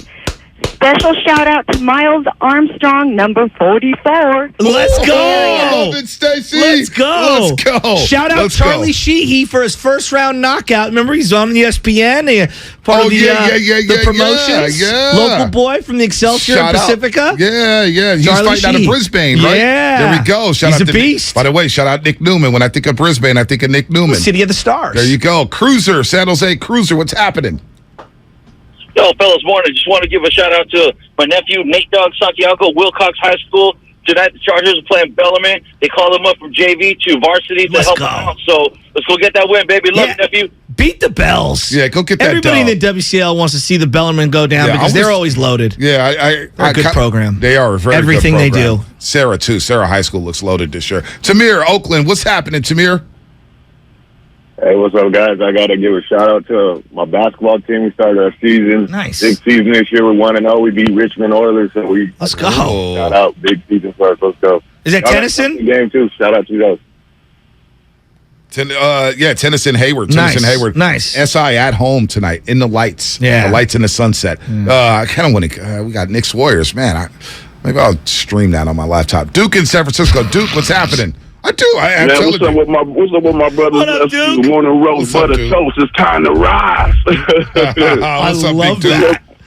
Man, I love y'all too, man. First of all, man, remember I told y'all my wife was in the weightlifting contest thing, man, and she did real good. She got 2 second place medals and a third place medal. So I want to give a shout out to her, man, for doing her due and sacrificing her whole life of like almost 7 months, man. You know what I mean, to do this thing.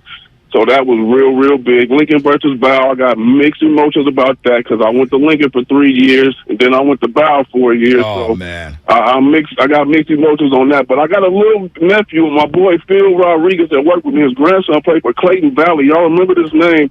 Devin Amos.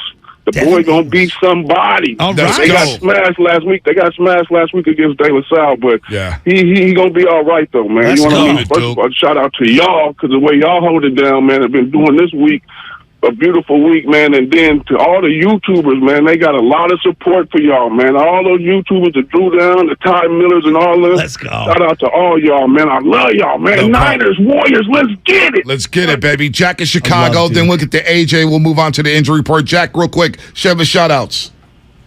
Hey, man, love the show, y'all. Thank Born and raised in Oakland, out here in Chicago for the past 3 years. Got to give a shout-out to my man, Al, who made my beef dip sandwich last night. Let's go. Extra greasy. I love you guys. I love you, too. And AJ Seventel, Not finish so us off. cheesy, extra greasy. Yeah. Come AJ on, man, Seventel, Drag. what's up?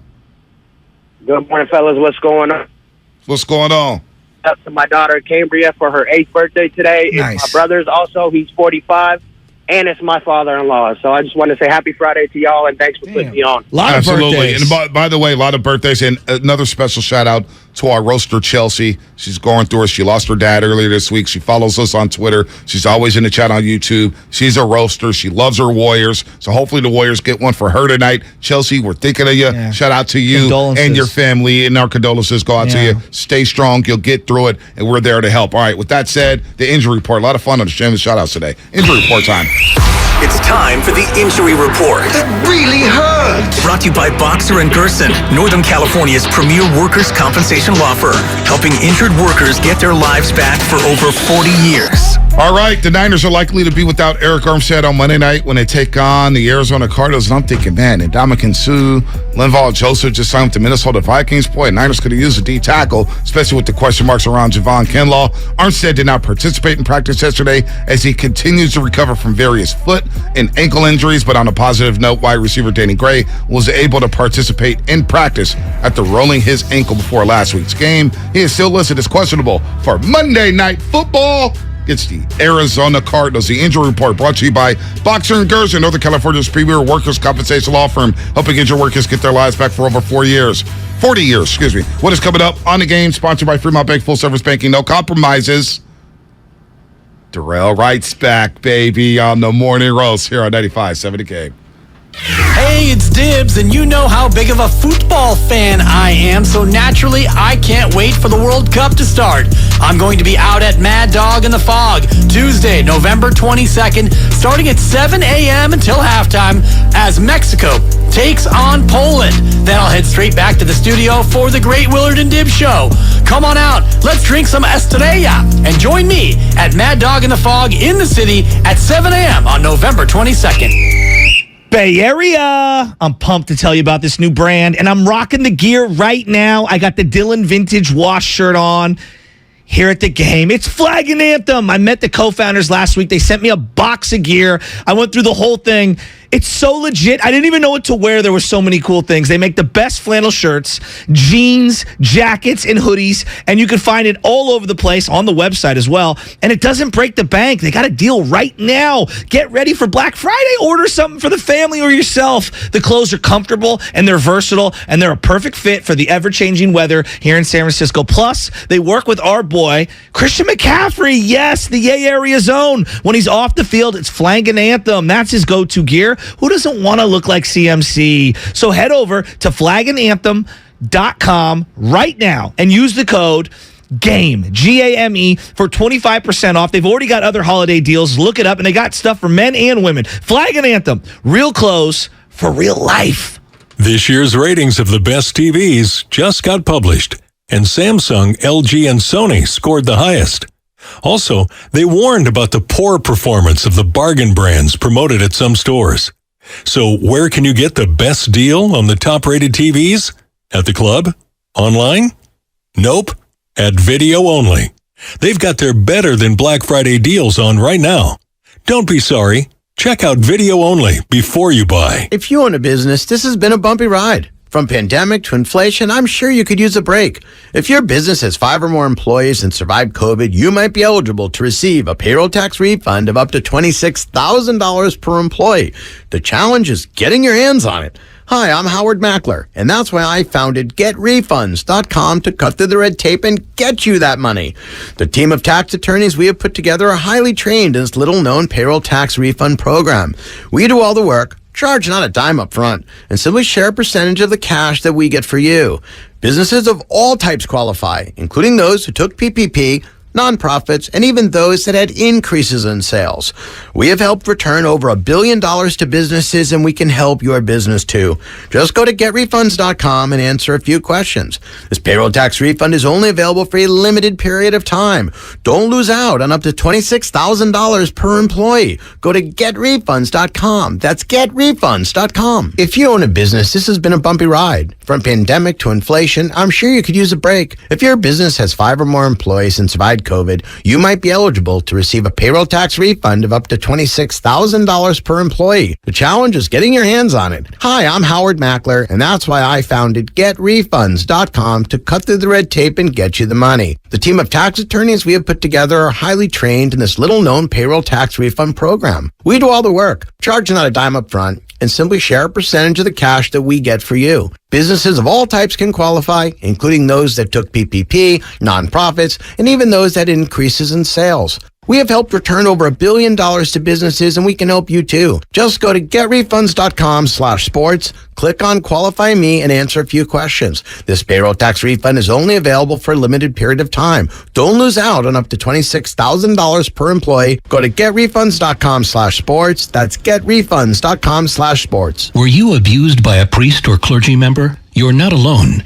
and we can help you hold the church accountable, regardless of your age, and even if your abuser is no longer working or even living. Thousands of victims have filed claims and been awarded significant compensation, but the deadline is quickly approaching, so call Stop Clergy Abuse right now. Your call is free, private, and confidential. Even if you don't remember the abuser's name, we may be able to help, but time is limited, so call now.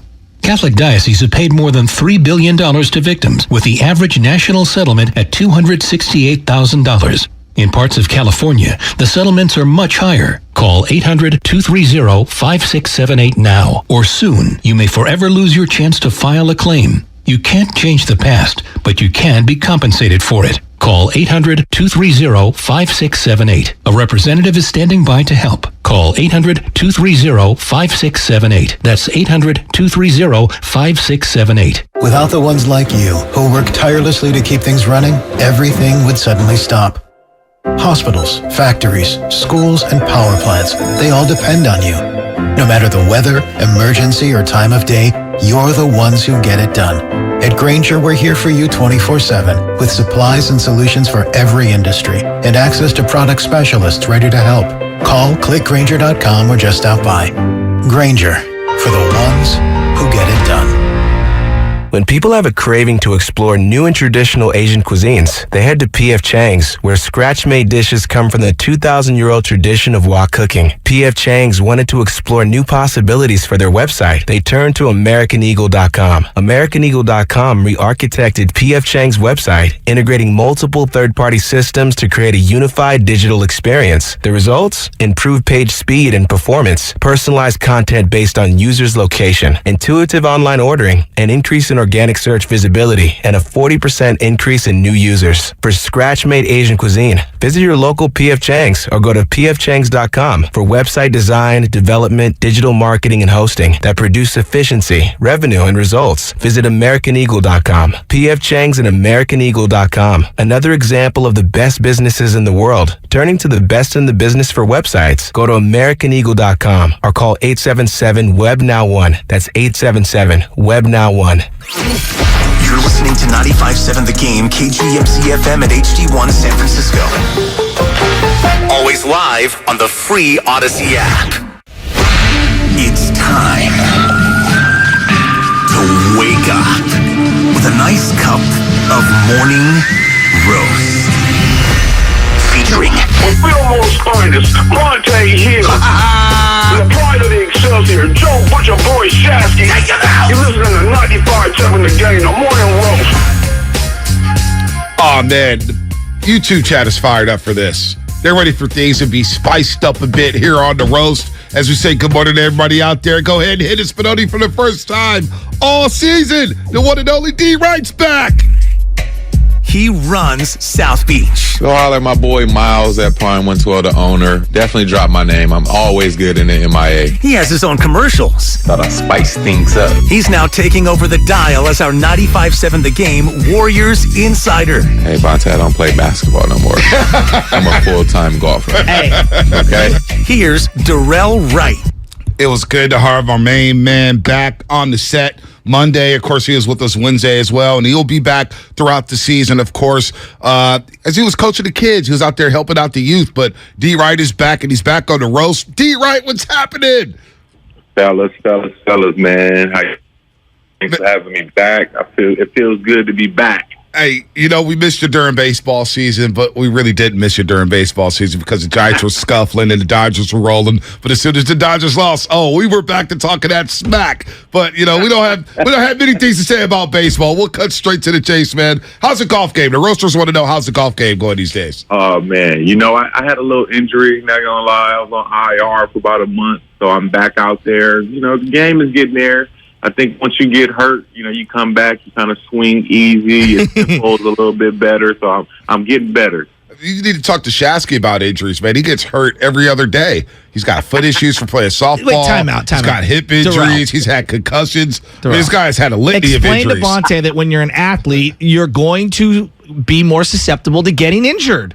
Yeah, it's gonna happen. It's part of the game, right? Thank you. Yeah, but there's certain players he who are know though. He's never strapped it up. No. There's certain people who are injury prone, and there's guys who they have nagging injuries. He's injury prone and has nagging injuries.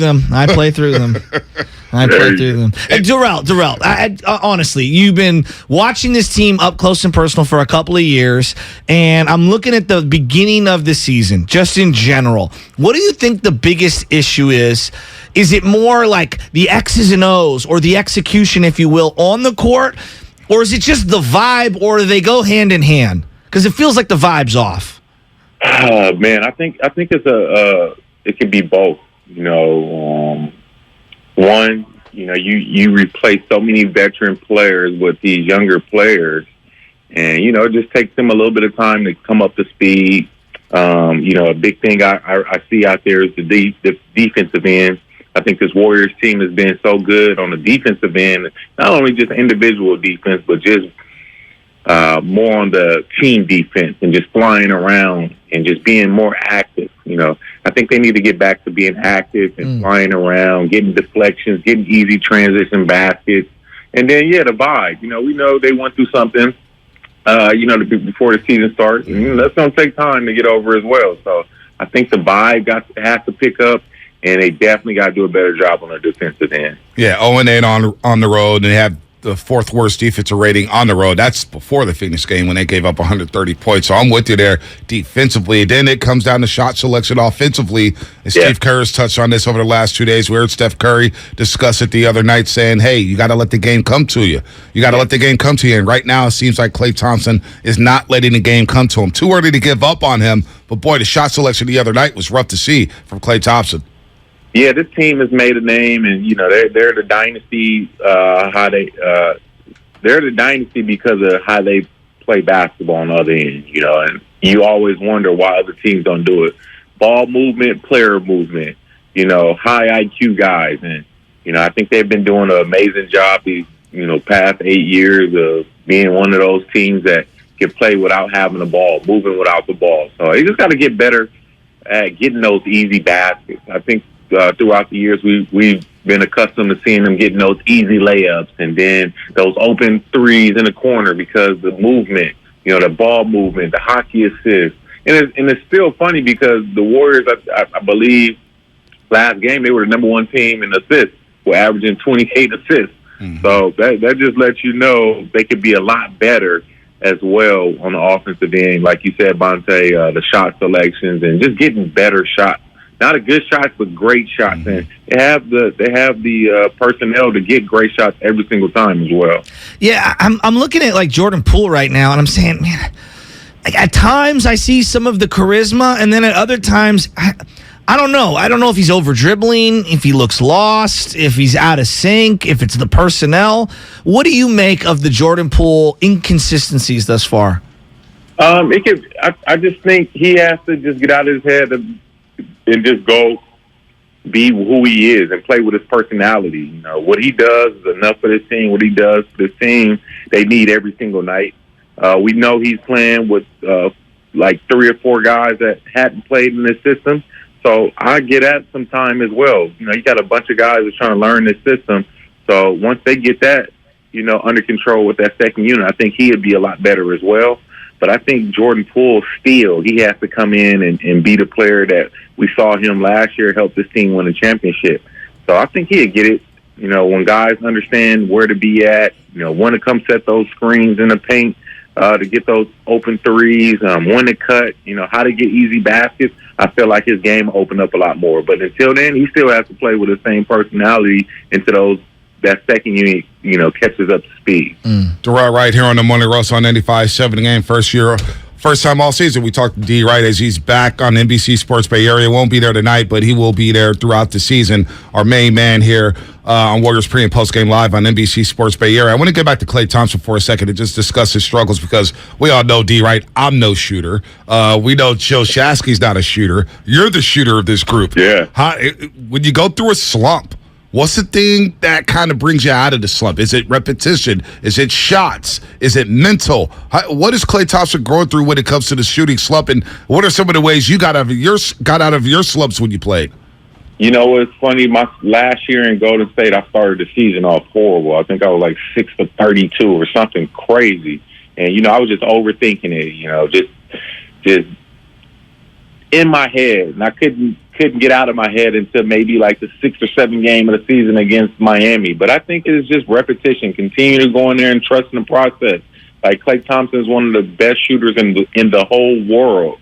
So he just has to just relax and just keep getting those reps in. And it only takes one game for any shooter because he's going to go off and run off 7 or 8 threes in a game. And it's like, hey, you out that slump. So it's just any day now for Klay Thompson to get out of that slump. I think the biggest thing for Klay right now is just to get out of his head. And then those game legs, you know, you gotta get that summer off of you. Those game legs start coming in. You know, you get the proper lifts in, get those legs strong, get them legs under you. So when you're shooting, you know, you shoot more from the legs and not the arms. Is there a young guy that you'd like to see maybe get some more opportunities or more like runway to showcase what they can do?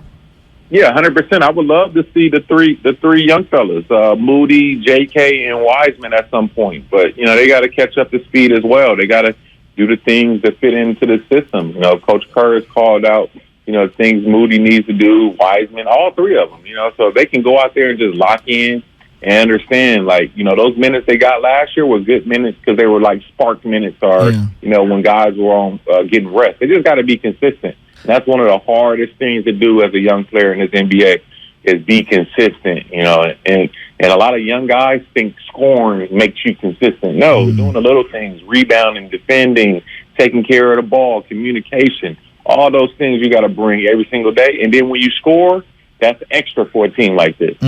Walk me through the beginning of your career. They said it on the broadcast maybe 2 weeks ago. You were the youngest and still are the youngest player ever drafted by the Miami Heat, which was incredible to hear out loud.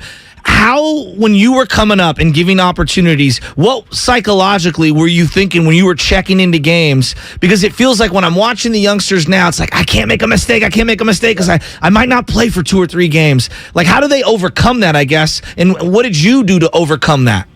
That is hilarious. That was what I was going to say. I used to go in the game and say, don't mess up.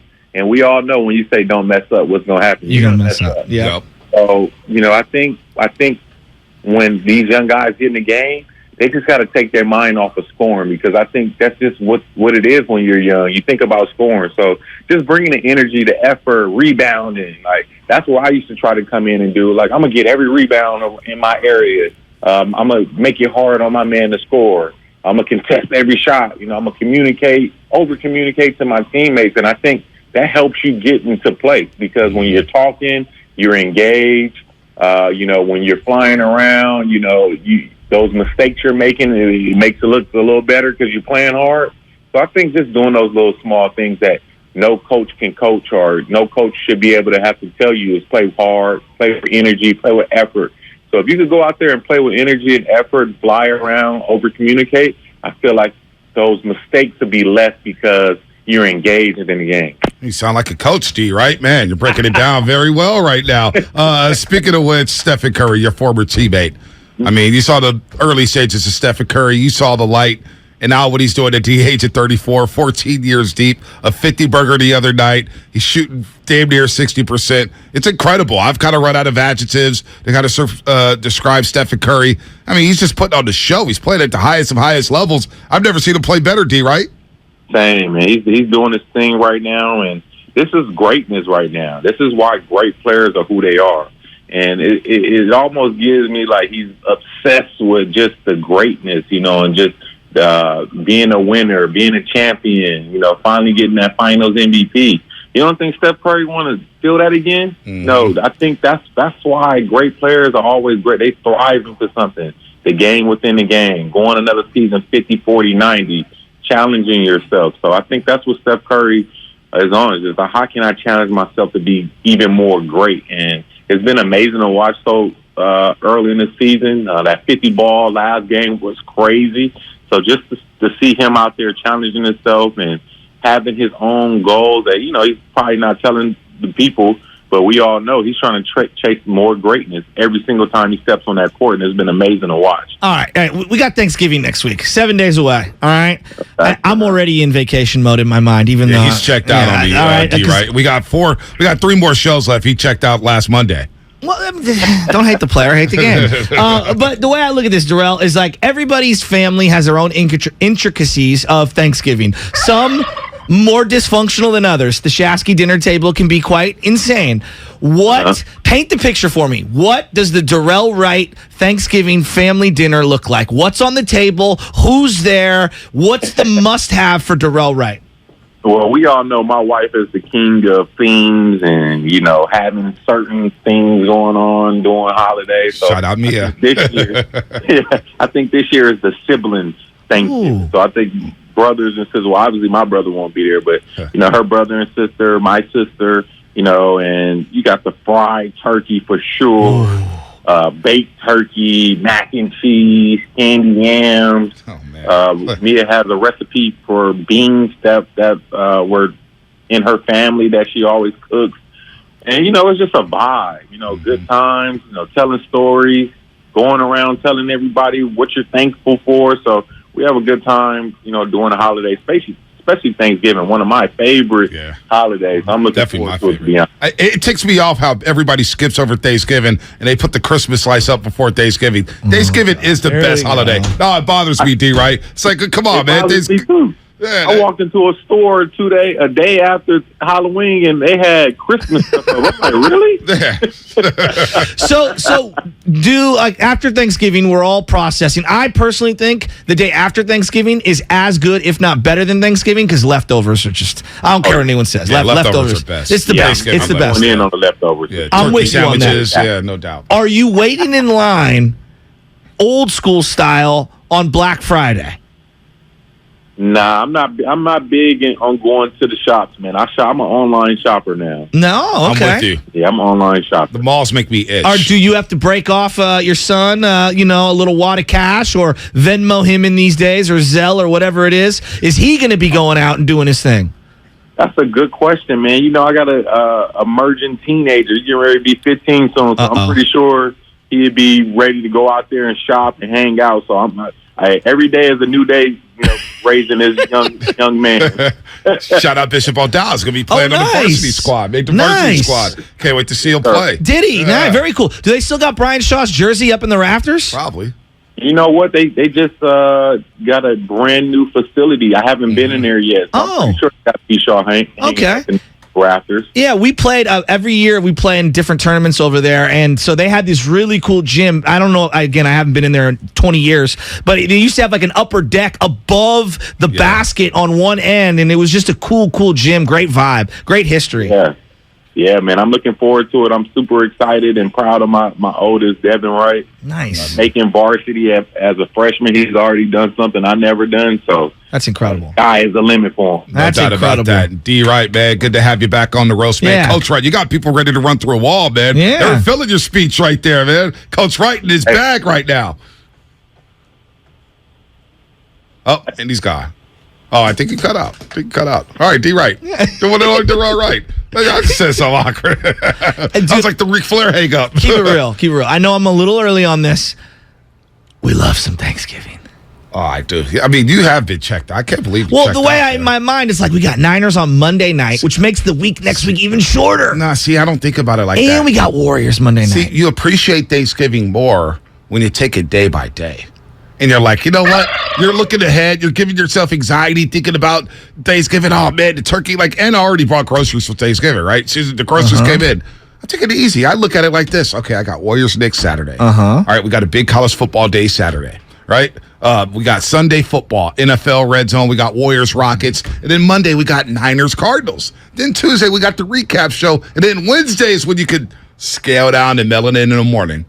But mailing it in 10 days out. I'm not mailing it in. What I'm doing is I'm preparing myself mentally for the chaos that comes with Thanksgiving. You got to let it Great go. slate on Thanksgiving, too, in the NFL. Is it? I actually thought the Lions would actually win this year, too. I was like, you know what? They're plucky. They're good. I was like, oh, they're playing the Bills. So Who's Dallas playing? Dallas got the Dallas Cowboys have the New York Giants. Check that. So they got the Giants. In that game. But night game, Kirk Cousins, your boy, hosting the Patriots. Oh. It's kind of a Kirk Thuggin. Well, the real game is the next day, Black Friday, USA, England, World Cup. Let's go. Is that when that game is? Yep. Well, that's pretty cool. Who are you rooting for, Bonte? Probably the Lions. Are you serious? Playing in Detroit, Bonte. Are you really? No, are but you being England serious Lions. or are you joking? What are they called? They're called the Lions, right? England's mascot or something like that? Yeah, they should be called the Cubs because they stink. They always choke when it matters. You're not one of those. Shout out American Revolution. You're not rooting for and the War of 1812. You're not rooting for another country, are you? Don't be that guy. I always root for Brazil. But you're not going to root for the United States? I'll root for them. Yeah, sure. Go win. I just want to see a good game. I'm not going to, it's not going to ruin my day if USA loses. Like some people, oh my God, USA lost. Not going to see me putting face paint on. They lose, they lose. Well, I'm not saying that. I just want to see good soccer. They're calling it a Mickey Mouse championship now that there's no beer allowed in the stadium. So it doesn't. Wow. So if the USA wins, it's fine. But if everyone else wins, it's a Mickey Mouse title. Go Brazil. Go Colombia. Colombia's not in the World Cup. Go France. I wouldn't mind France winning again. They got ballers. Bandwagon Bonte's back again. Hey, man. Hey, look, man. You could name me 5 USA players. None of us could. No. Except for Joe Spinoti. I know Pulisic, and that's about it. That's about it. And then the McKinney, 19-year-old Who's coaching? The 19-year-old Greg striker Berhalter. that everyone's mad at for playing too early. It might be Gio Reyna you might be referring to. Yeah. Borussia Dortmund. You could literally just be making up names like, oh, yeah, okay, yeah, he plays on Team USA. Like, that's how out Tom of it I am. Hansen, the goalie. Is Alexi Laws still playing? I just made that No, name he's up. still an analyst if that's what you're referring to. Oh, okay. Yes, I got his jersey He's too. been an analyst for 30 years. He played in I know. I was like kidding. 94. I was with kidding. Kobe Jones. Yeah, Kobe Jones with the dreads. Yes. Yeah, look at you. 94 World Cup. I That's still what- have those cards. That's what got me into soccer. The 94 World Cup. Oh, yeah. Changed my life. They played at Stanford, right? Yep, Stanford. That's where they beat Columbia, and the guy scored their own goal. And next thing you know, we have a 30 for 30 on the Escobars, the 2 Escobars, Pablo and The hand of God. yeah, the guy who got killed. That was Argentina. Most of my guy, hand of God. Diego Maradona. Maradona. Yeah, R.I.P. he's a wild dude. The baby Rest in blue peace. jerseys. Yeah, rest in peace. Yeah. He had a good run. Oh, man. He had a good run. D. Wright said a lot there. Thanksgiving food does sound fire. And talked about slumps and the youngsters playing a little bit more. Look, man, this is a big game. Big game for the Warriors tonight. Improved to 7-9. The New York Knicks are feeling good about themselves. So tell me about the Knicks tonight. Give me a little rundown. Jalen Brunson signed a 4-year, $100 million deal with the New York Knicks. Was the Mavericks. Yep. The son of Rick Brunson, who's now an assistant coach with the New York Knicks. He's averaging about 20 a game. Really playing well. He's playing well. Not shooting the ball great from the three-point line. Shooting about 30% from the three-point line. You have Julius Randle, where if Julius Randle could just go down in the paint and just bully ball people and just play bully ball, he's a lot better. He did attempt 10 threes the other night against Denver. But look, Julius Randle's playing well. RJ Barrett got the new fat extension. He's playing a bit better. We're still trying to figure out Obi Toppin. Derrick Rose is still coming off the bench. Knicks are scrappy. They're well coached. Thibodeau is one thing. I know we all joke about Thibodeau running teams into the ground, but they're going to be prepared to play for Tom Thibodeau. So the Knicks will be buttoned up. This will be a physical, fun basketball game tonight. And all the Knicks fans coming into Chase Center. It'll be fun. Do you miss when people used to describe the Warriors as scrappy? Kind of. I do. I like scrappy. When you're scrappy, you play hard, got a little bit of talent. I do miss scrappy. I mean, scrappy. The New York Knickerbockers. So what do you think they're saying about the Warriors? Boy, there's a lot of dysfunction going on. Everybody's saying it. What is going on with the Warriors? I mean, Zach Lowe's entire podcast on ESPN was basically breaking down the Warriors, and he did a little on the Kings as well, but breaking down the Warriors on why they're as bad as they are, and then what are the trade options? And that's what the national media is talking about, trade options for the Warriors. I basically went to sleep. I took my nap listening to the Zach Lowe podcast, fell asleep around. Kendrick's has been on there for about 3 minutes, and I was... And it's not because Kendrick's boring or anything. It was just your boy needed a nap. Well, yeah. Ramona was good. She was, man, what a Benner's day. Dude, Willard Dibbs, Steiny Goo, Damon Rattle, man, getting all the primetime guests, man. Home run kicks. I know. Woo. Ooh. And they got promos. Yeah. Says a lot about where we are right now. Boy. Don't disrespect Anthony Slater, all right? The morning Nell in. Jordan Elliott. Not to diminish Jordan Elliott's splash cousin. It's one of our favorite guests. He's coming on the show to talk Niners. We love Jordan. I take Jordan Elliott over their big name guests any day of the week. How about them apples? Huh? They can't get the splash cousin. And what are we going to talk about with him? What do you think? 49er football? Yeah, tipping plays. Tipping plays. You're going to have to educate me on this because I've been not on Twitter, and so I don't understand what you're talking about. You have. You know what I'm talking about. Shasky be lying, dude. He be don't. That's all cap. You know what's going on Twitter. I don't. You know what's going on. Oh, you do. You do. That's what's coming up. Splash cousin. He'll tell you about tipping plays. We'll explain. On the other side, since Shasky does not know. USA versus Brazil. Oh, that was 4th of July. Yeah, that was great. Lucky California. Fremont Bank. Full service banking. No compromises. Let's go.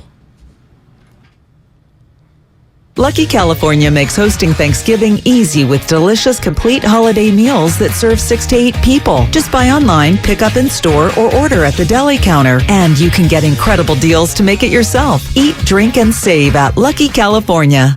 Hey, it's Dibs, and you know how big of a football fan I am, so naturally, I can't wait for the World Cup to start. I'm going to be out at Mad Dog in the Fog, Tuesday, November 22nd, starting at 7 a.m. until halftime, as Mexico takes on Poland. Then I'll head straight back to the studio for the Great Willard and Dibs show.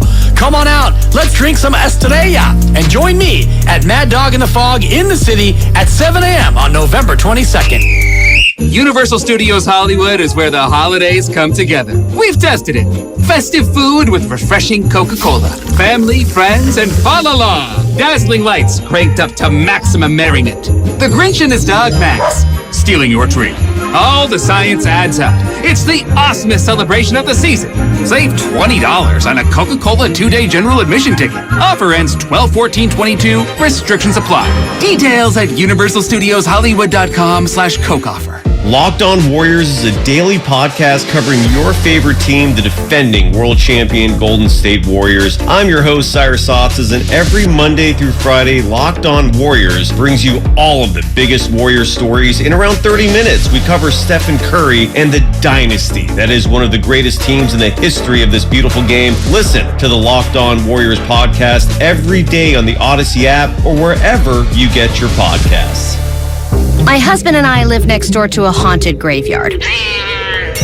It's a little creepy, but we manage. Just like we manage without home internet. Do I wish my mobile hotspot was faster? Yes, but I make it work. Kinda. Just like we make it work sleeping next to a 17th century burial ground. Honey, can you move your hand? That's not my hand. It's mine. Not having home internet? It's not that bad. Grab my hand. Wait, okay. No, not up the stairs. We tried that last time. Run around. You can literally run through him. It is that bad. Don't settle for just mobile. Get Xfinity Home Internet for just $24.99 a month for 2 years with no annual contract and a free streaming box included. Go to Xfinity.com, call 1-800-XFINITY, or visit your local Xfinity store today. Restrictions apply. Not available in all areas. Requires paperless billing and auto pay with stored bank account. After 24 months, regular rates apply. Offer ends 12/21/22. November is a great time to get a new TV. Now that the top-rated brands like Samsung, LG, and Sony are at the lowest prices of the year. With Black Friday deals available, what more could you want? How about better than Black Friday? Before you click, you should call video only to see how you can go lower than Black Friday. That's right, the best TVs at better prices. Check out video only before you buy, or you'll be sorry. Everything, our farm, our stand, our pop-up shop, it really all started when we discovered the benefits of local, raw honey for our family. And then we decided to turn it into a business. We were looking for something to help us get up and running. So we got the Chase Business Complete Banking Account. It's more than a bank account. It comes with Quick Accept, which lets us take card payments anytime, anywhere in the U.S. using the Chase mobile app. Plus, we get same-day deposits at no extra cost. For us, it's more than honey. It's about sharing a little sweetness with the world. Get the Chase Business Complete Banking Account with the essentials you need to help get your business going. Learn more at chase.com/business-complete-banking. Chase for business. Make more of what's yours. Quick Accept is not available in U.S. territories. Enrollment required. Usage subject to approval. Same-day deposits available for payments before 8 p.m. Eastern Time, Sunday to Friday. Fees and rates apply for checking and processing. Limitations and restrictions apply. Participants compensated. Merchant services provided by Payment Tech LLC and WePay Inc. Subsidiaries of J.P. Morgan Chase Bank and a member FDIC. This Black Friday, where do prices dropping mean upgrade your home shopping? Lowe's, actually. Save big this holiday on some big home appliances, like a limited-time Samsung Bespoke Laundry Pair. Was $2,898, now $1,719, for a total savings of $1,179. Black Friday is here. Don't miss out on savings for the season and deals to get your whole home ready at Lowe's. Home to any possibility. Offer valid through 11/23. Exclusions apply. See store for details. Anywhere fans go to cheer on their team, there are behind-the-scenes MVPs, ensuring everything is game day ready. We see you, Joe, fixing seats so every fan can enjoy every game. And Allie, who keeps her stadium running smoothly from the moment the first game starts to the last play of the season.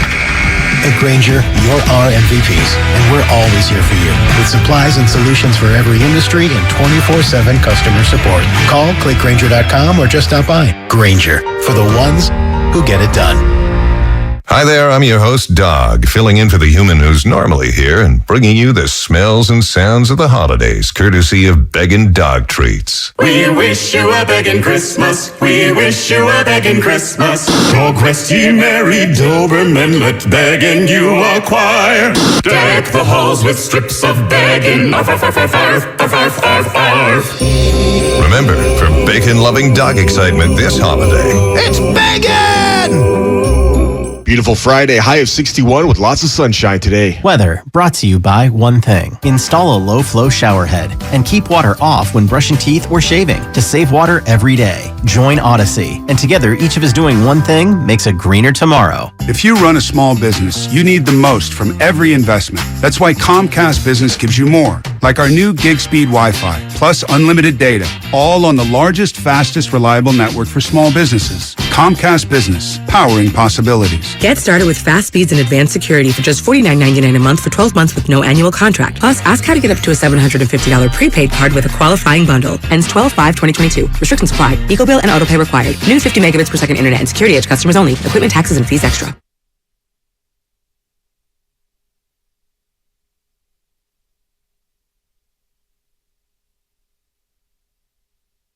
This is Andre Iguodala, and you are listening to The Morning Roast with Bonte and The Butcher on 95.7 The Game.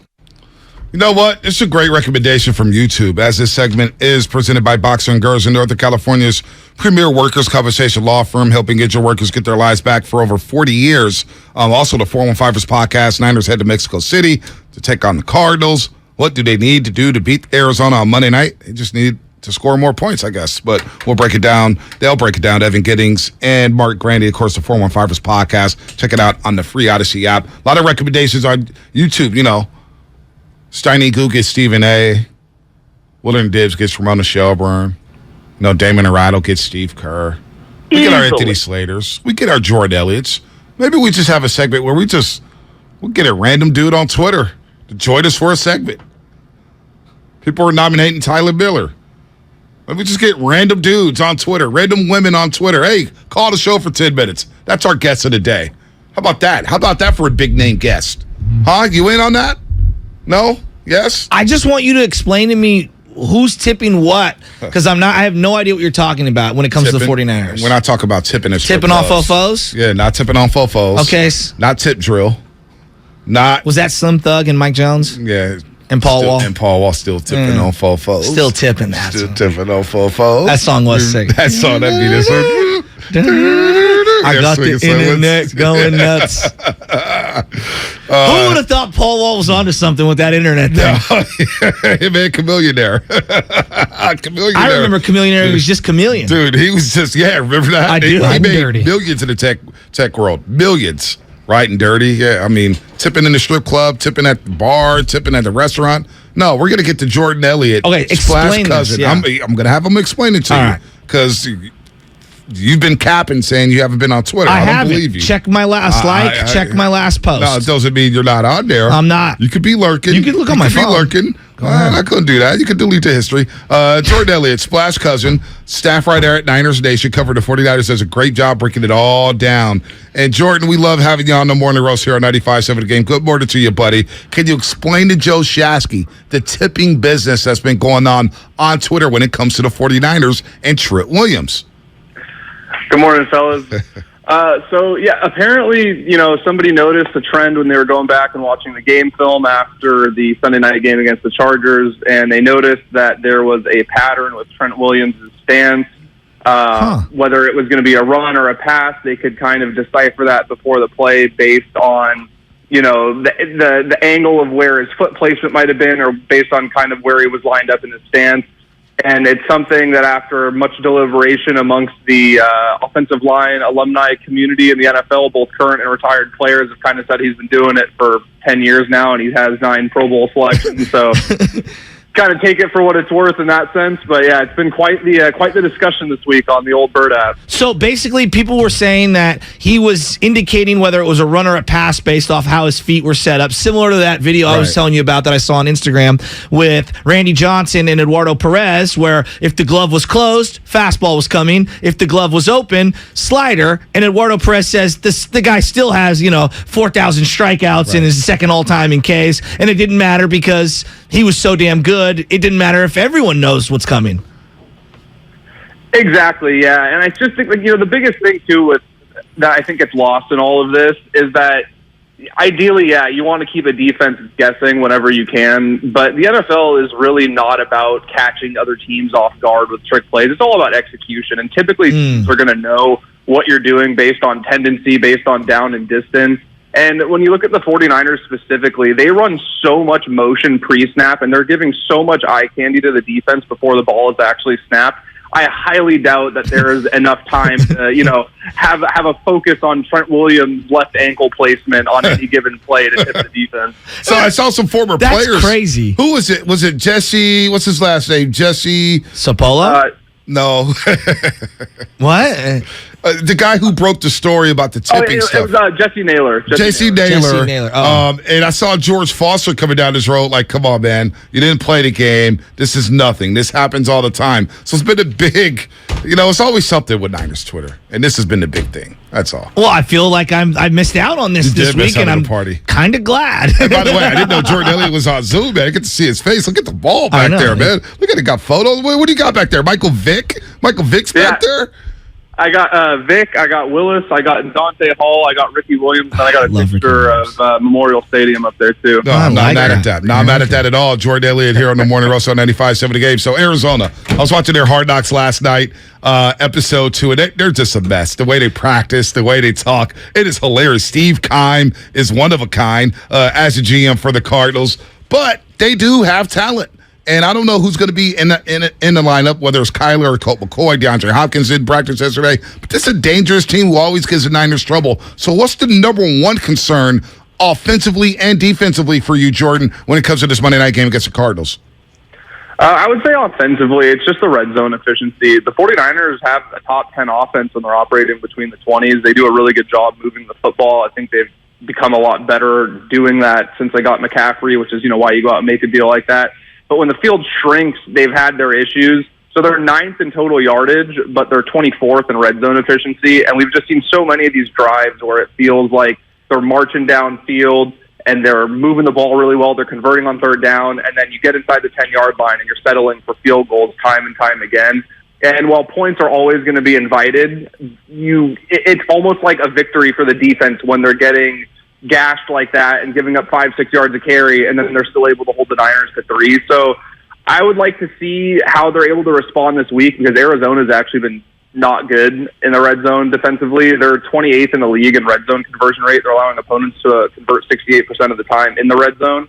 So if there was ever a get-right game in that regard, it would be this week. So maybe they are able to do that and turn a new page, and this is all a concern that we can move to the past. And then the alternative is if they continue to struggle, then maybe there's some area for concern regardless of the outcome of the game, because if you can't get right against the bottom 5 red zone defense, then there's clearly bigger issues at play. So that's what I'd be watching for the offense. And then defensively, it's not really clear who's going to start right now. The line, when I looked last night, was -8 for the 49ers. That's crazy. That indicates that the starter's probably going to be out. Vegas usually is on top of this stuff before anybody else. So as of now, I'm leaning that it's probably not going to be Kyler Murray. But if it is, it just feels like for years the 49ers have done such a good job winning on early downs against the Cardinals. And then Kyler Murray is able to just get out of the pocket, create with his legs, do something to extend drives that just leaves you sitting there ripping your hair out because you had the perfect coverage called. You did so good on the first couple downs, and the guy's just able to create.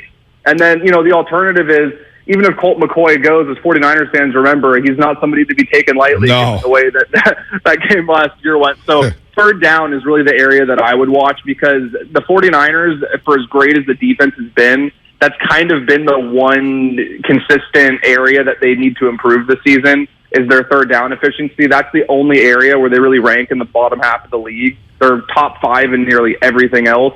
The one thing that is optimistic for them on that front is that Arizona's just been abysmal on third down on offense. They're 27th in the league in third down conversion rate. So again, this is it's setting up to be the perfect get-right game for probably the 2 biggest concerns on both sides of the ball for the 49ers. It's just a matter of them going out there and executing at this point. I mean, the Niners are 5-4. Arizona's 4-6. I know a loss doesn't just end their season, but this sure feels like they're fighting, Arizona is, for their 2022 year. Like, this is the game, right? So I think this one's way bigger than we're thinking. I mean, we're 3-0 right now in division. This would get the Niners to 4-0 in division. This is a huge game for both teams. Well, Arizona wins. They're right back in it, Jordan. That's what I'm saying. They're right back in the race. Like, this is a huge game, and you referenced it like Kyler or Colt McCoy. Like, I don't even know who I want, because I saw Colt McCoy come in here and kick the crap out of the Niners. Who do you want them to play? Would you rather them play Kyler or Colt McCoy? I mean, it's really hard. It's much closer than I think people would want to make it, given the disparity in talent between both. But you almost want a hampered Kyler if he is dealing with that hamstring injury, because that kind of eliminates the one thing that he's really been able to consistently stress the 49ers with, and that's his escapability out of the pocket, creating with his legs. But I would still lean McCoy, because I think if the 49ers are able to keep him in the pocket and they're able to contain him a little bit, he's somebody where the pass rush, I think, is a little bit more effective because they can just get upfield, and the odds of him getting out and consistently extending drives and creating plays with his mobility is far less of a risk than what you're going to face with Murray, even if he is 75-80% of where he's at. And I do think that last year, one of the things that often gets overlooked from that game is the 49ers were without both of their starting safeties in that game. And Arizona did a really good job exploiting that by creating plays in space and forcing the guys who were the backups to come in and make tackles in the open field, which unfortunately didn't happen. And that, to me, was the real difference in that game. So I think it would look much different because of that this year. So all due respect to Mr. McCoy, I would probably lean him. But it's much closer than people think, probably. They got Isaiah Simmons on defense there. And I was looking at J.J. Watt, and I started thinking about Nick Bosa, because, man, if Nick Bosa put together the years that J.J. Watt did, Niner fans are going to be happy for a long time. But the trajectory for Nick Bosa is trending up, and you see where J.J. Watt was in Houston. Like, Bosa's right there. It's going to be a fascinating matchup between those two defensive ends. Obviously, they don't play against each other, but J.J., he's still got something left in the tank. Oh, he absolutely does. And he's somebody where he is, just like you guys had mentioned, like, this is a big game for them. He's been around a long time, and it's not a game where they're just going to roll over, even if it is Colt McCoy. Like, you have to never take an opponent lightly, and especially when it's a division opponent that's giving you a hard time. And J.J. Watt is, probably on the short list of the 4 or 5 greatest defensive players we've ever seen at their peak.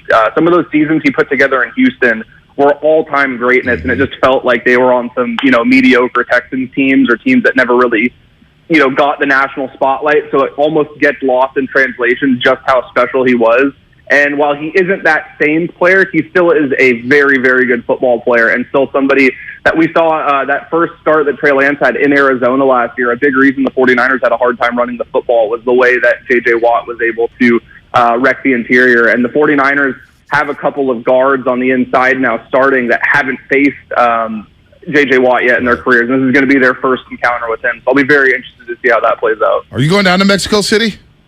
I am not, unfortunately. Yeah, I will be staying in the Bay Area for this one. No passport, huh? That's what that is. That's what that code is. Exactly. You literally nailed it. It's too easy to go get it renewed. Jordan Elliott, I love you, man. Splash Cousin does it better than anybody out there on Twitter. And Brad Graham. It came at a bad time in the schedule. Like right before Thanksgiving. Like if it was at a different spot in the schedule, I think I would have been more apt to making the trip down there. I love Mexico. I do love Mexico. It's going to be a fun game. Thanks Jordan, for coming on. Thanks for the time as always, buddy. You're doing great work.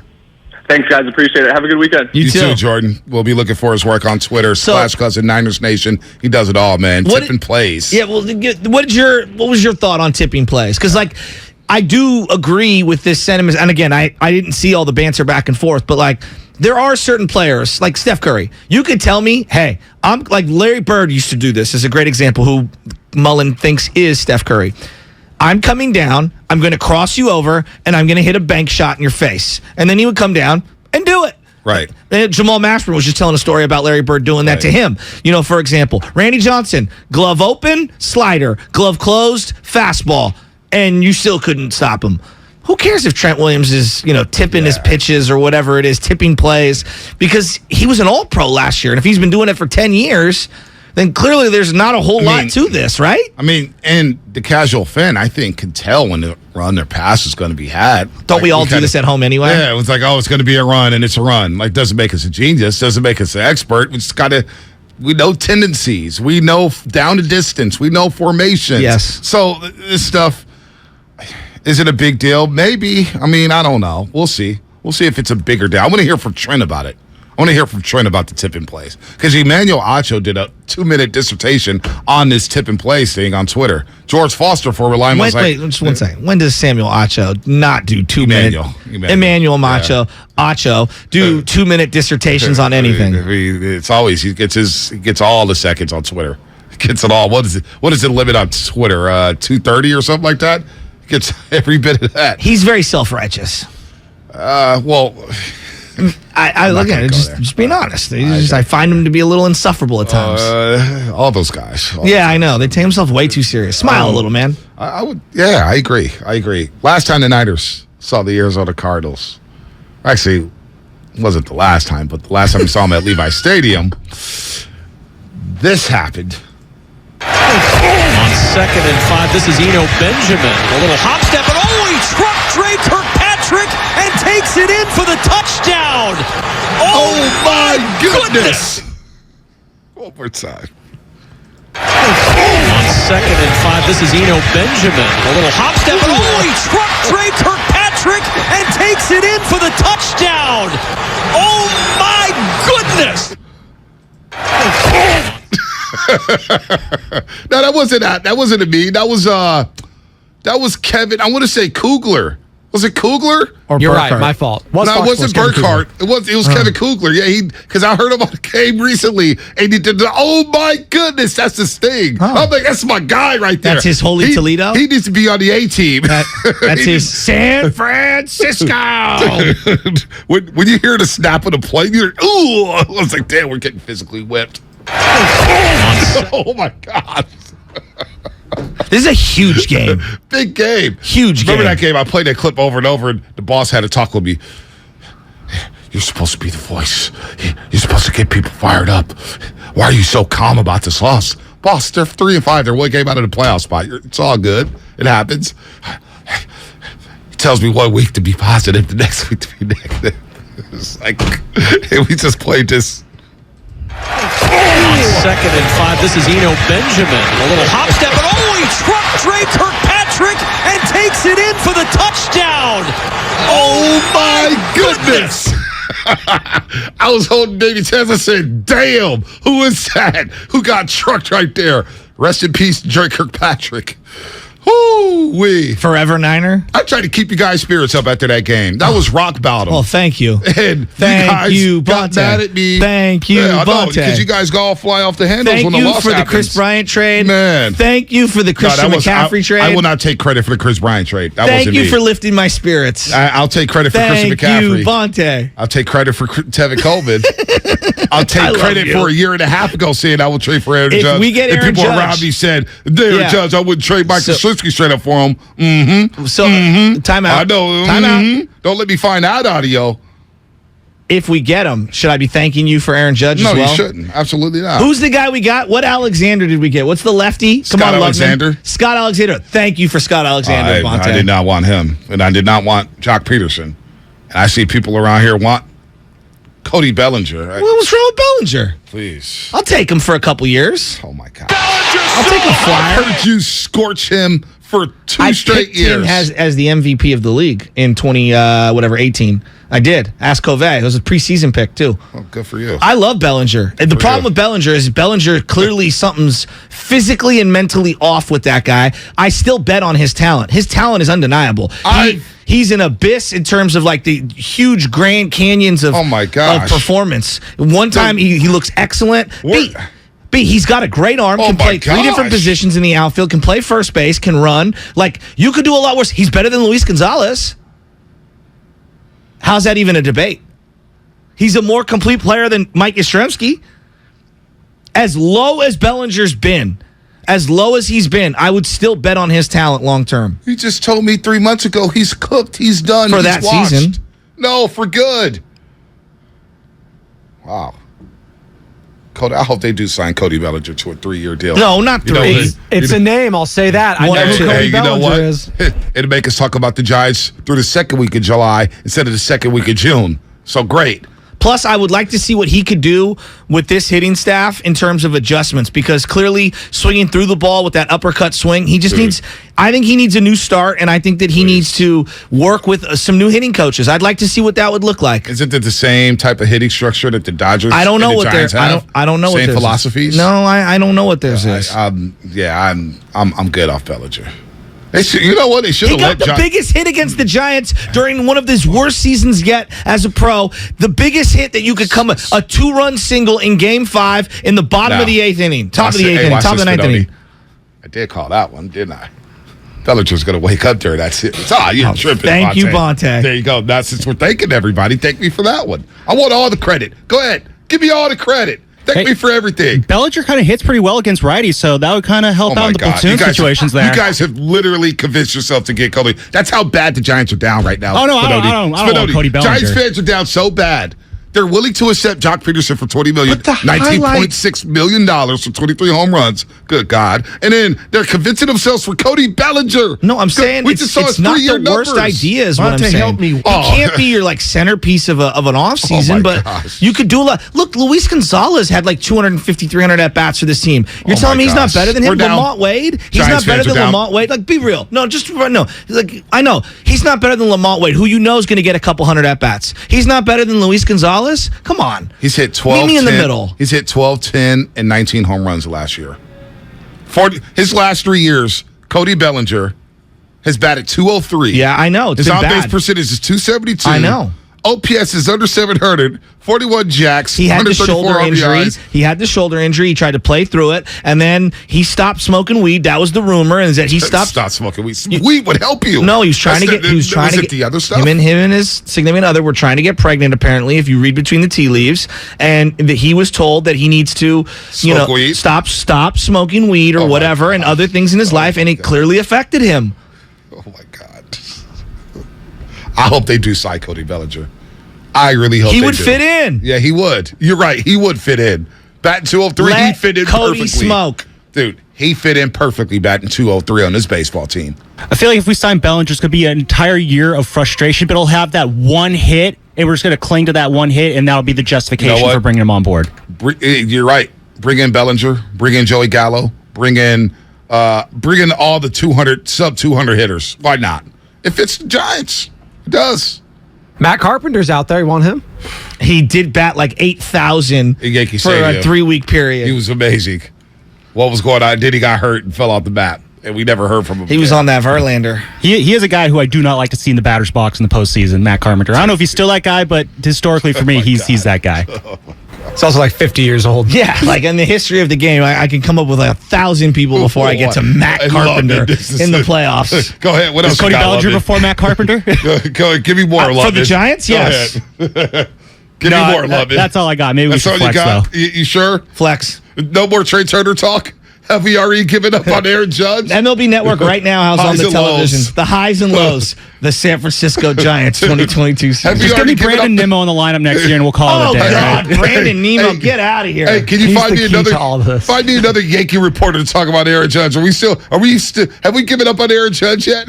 Is that done? No, it's going to happen. He heard my pitch. He's just working out the details. Oh, that's what's happening. I just saw Brian Castro say, yeah, we offered Judge another contract. Yeah, because we all know how much Judge loves those Yankees offers. It feels like he's taking that Yankee offer and turning it right back to the Giants and like, beat this. That's what it feels like. But the longer this goes, the less optimistic I am. I want it to be done quickly. Man. Surprising. Oh, man. Let's flex.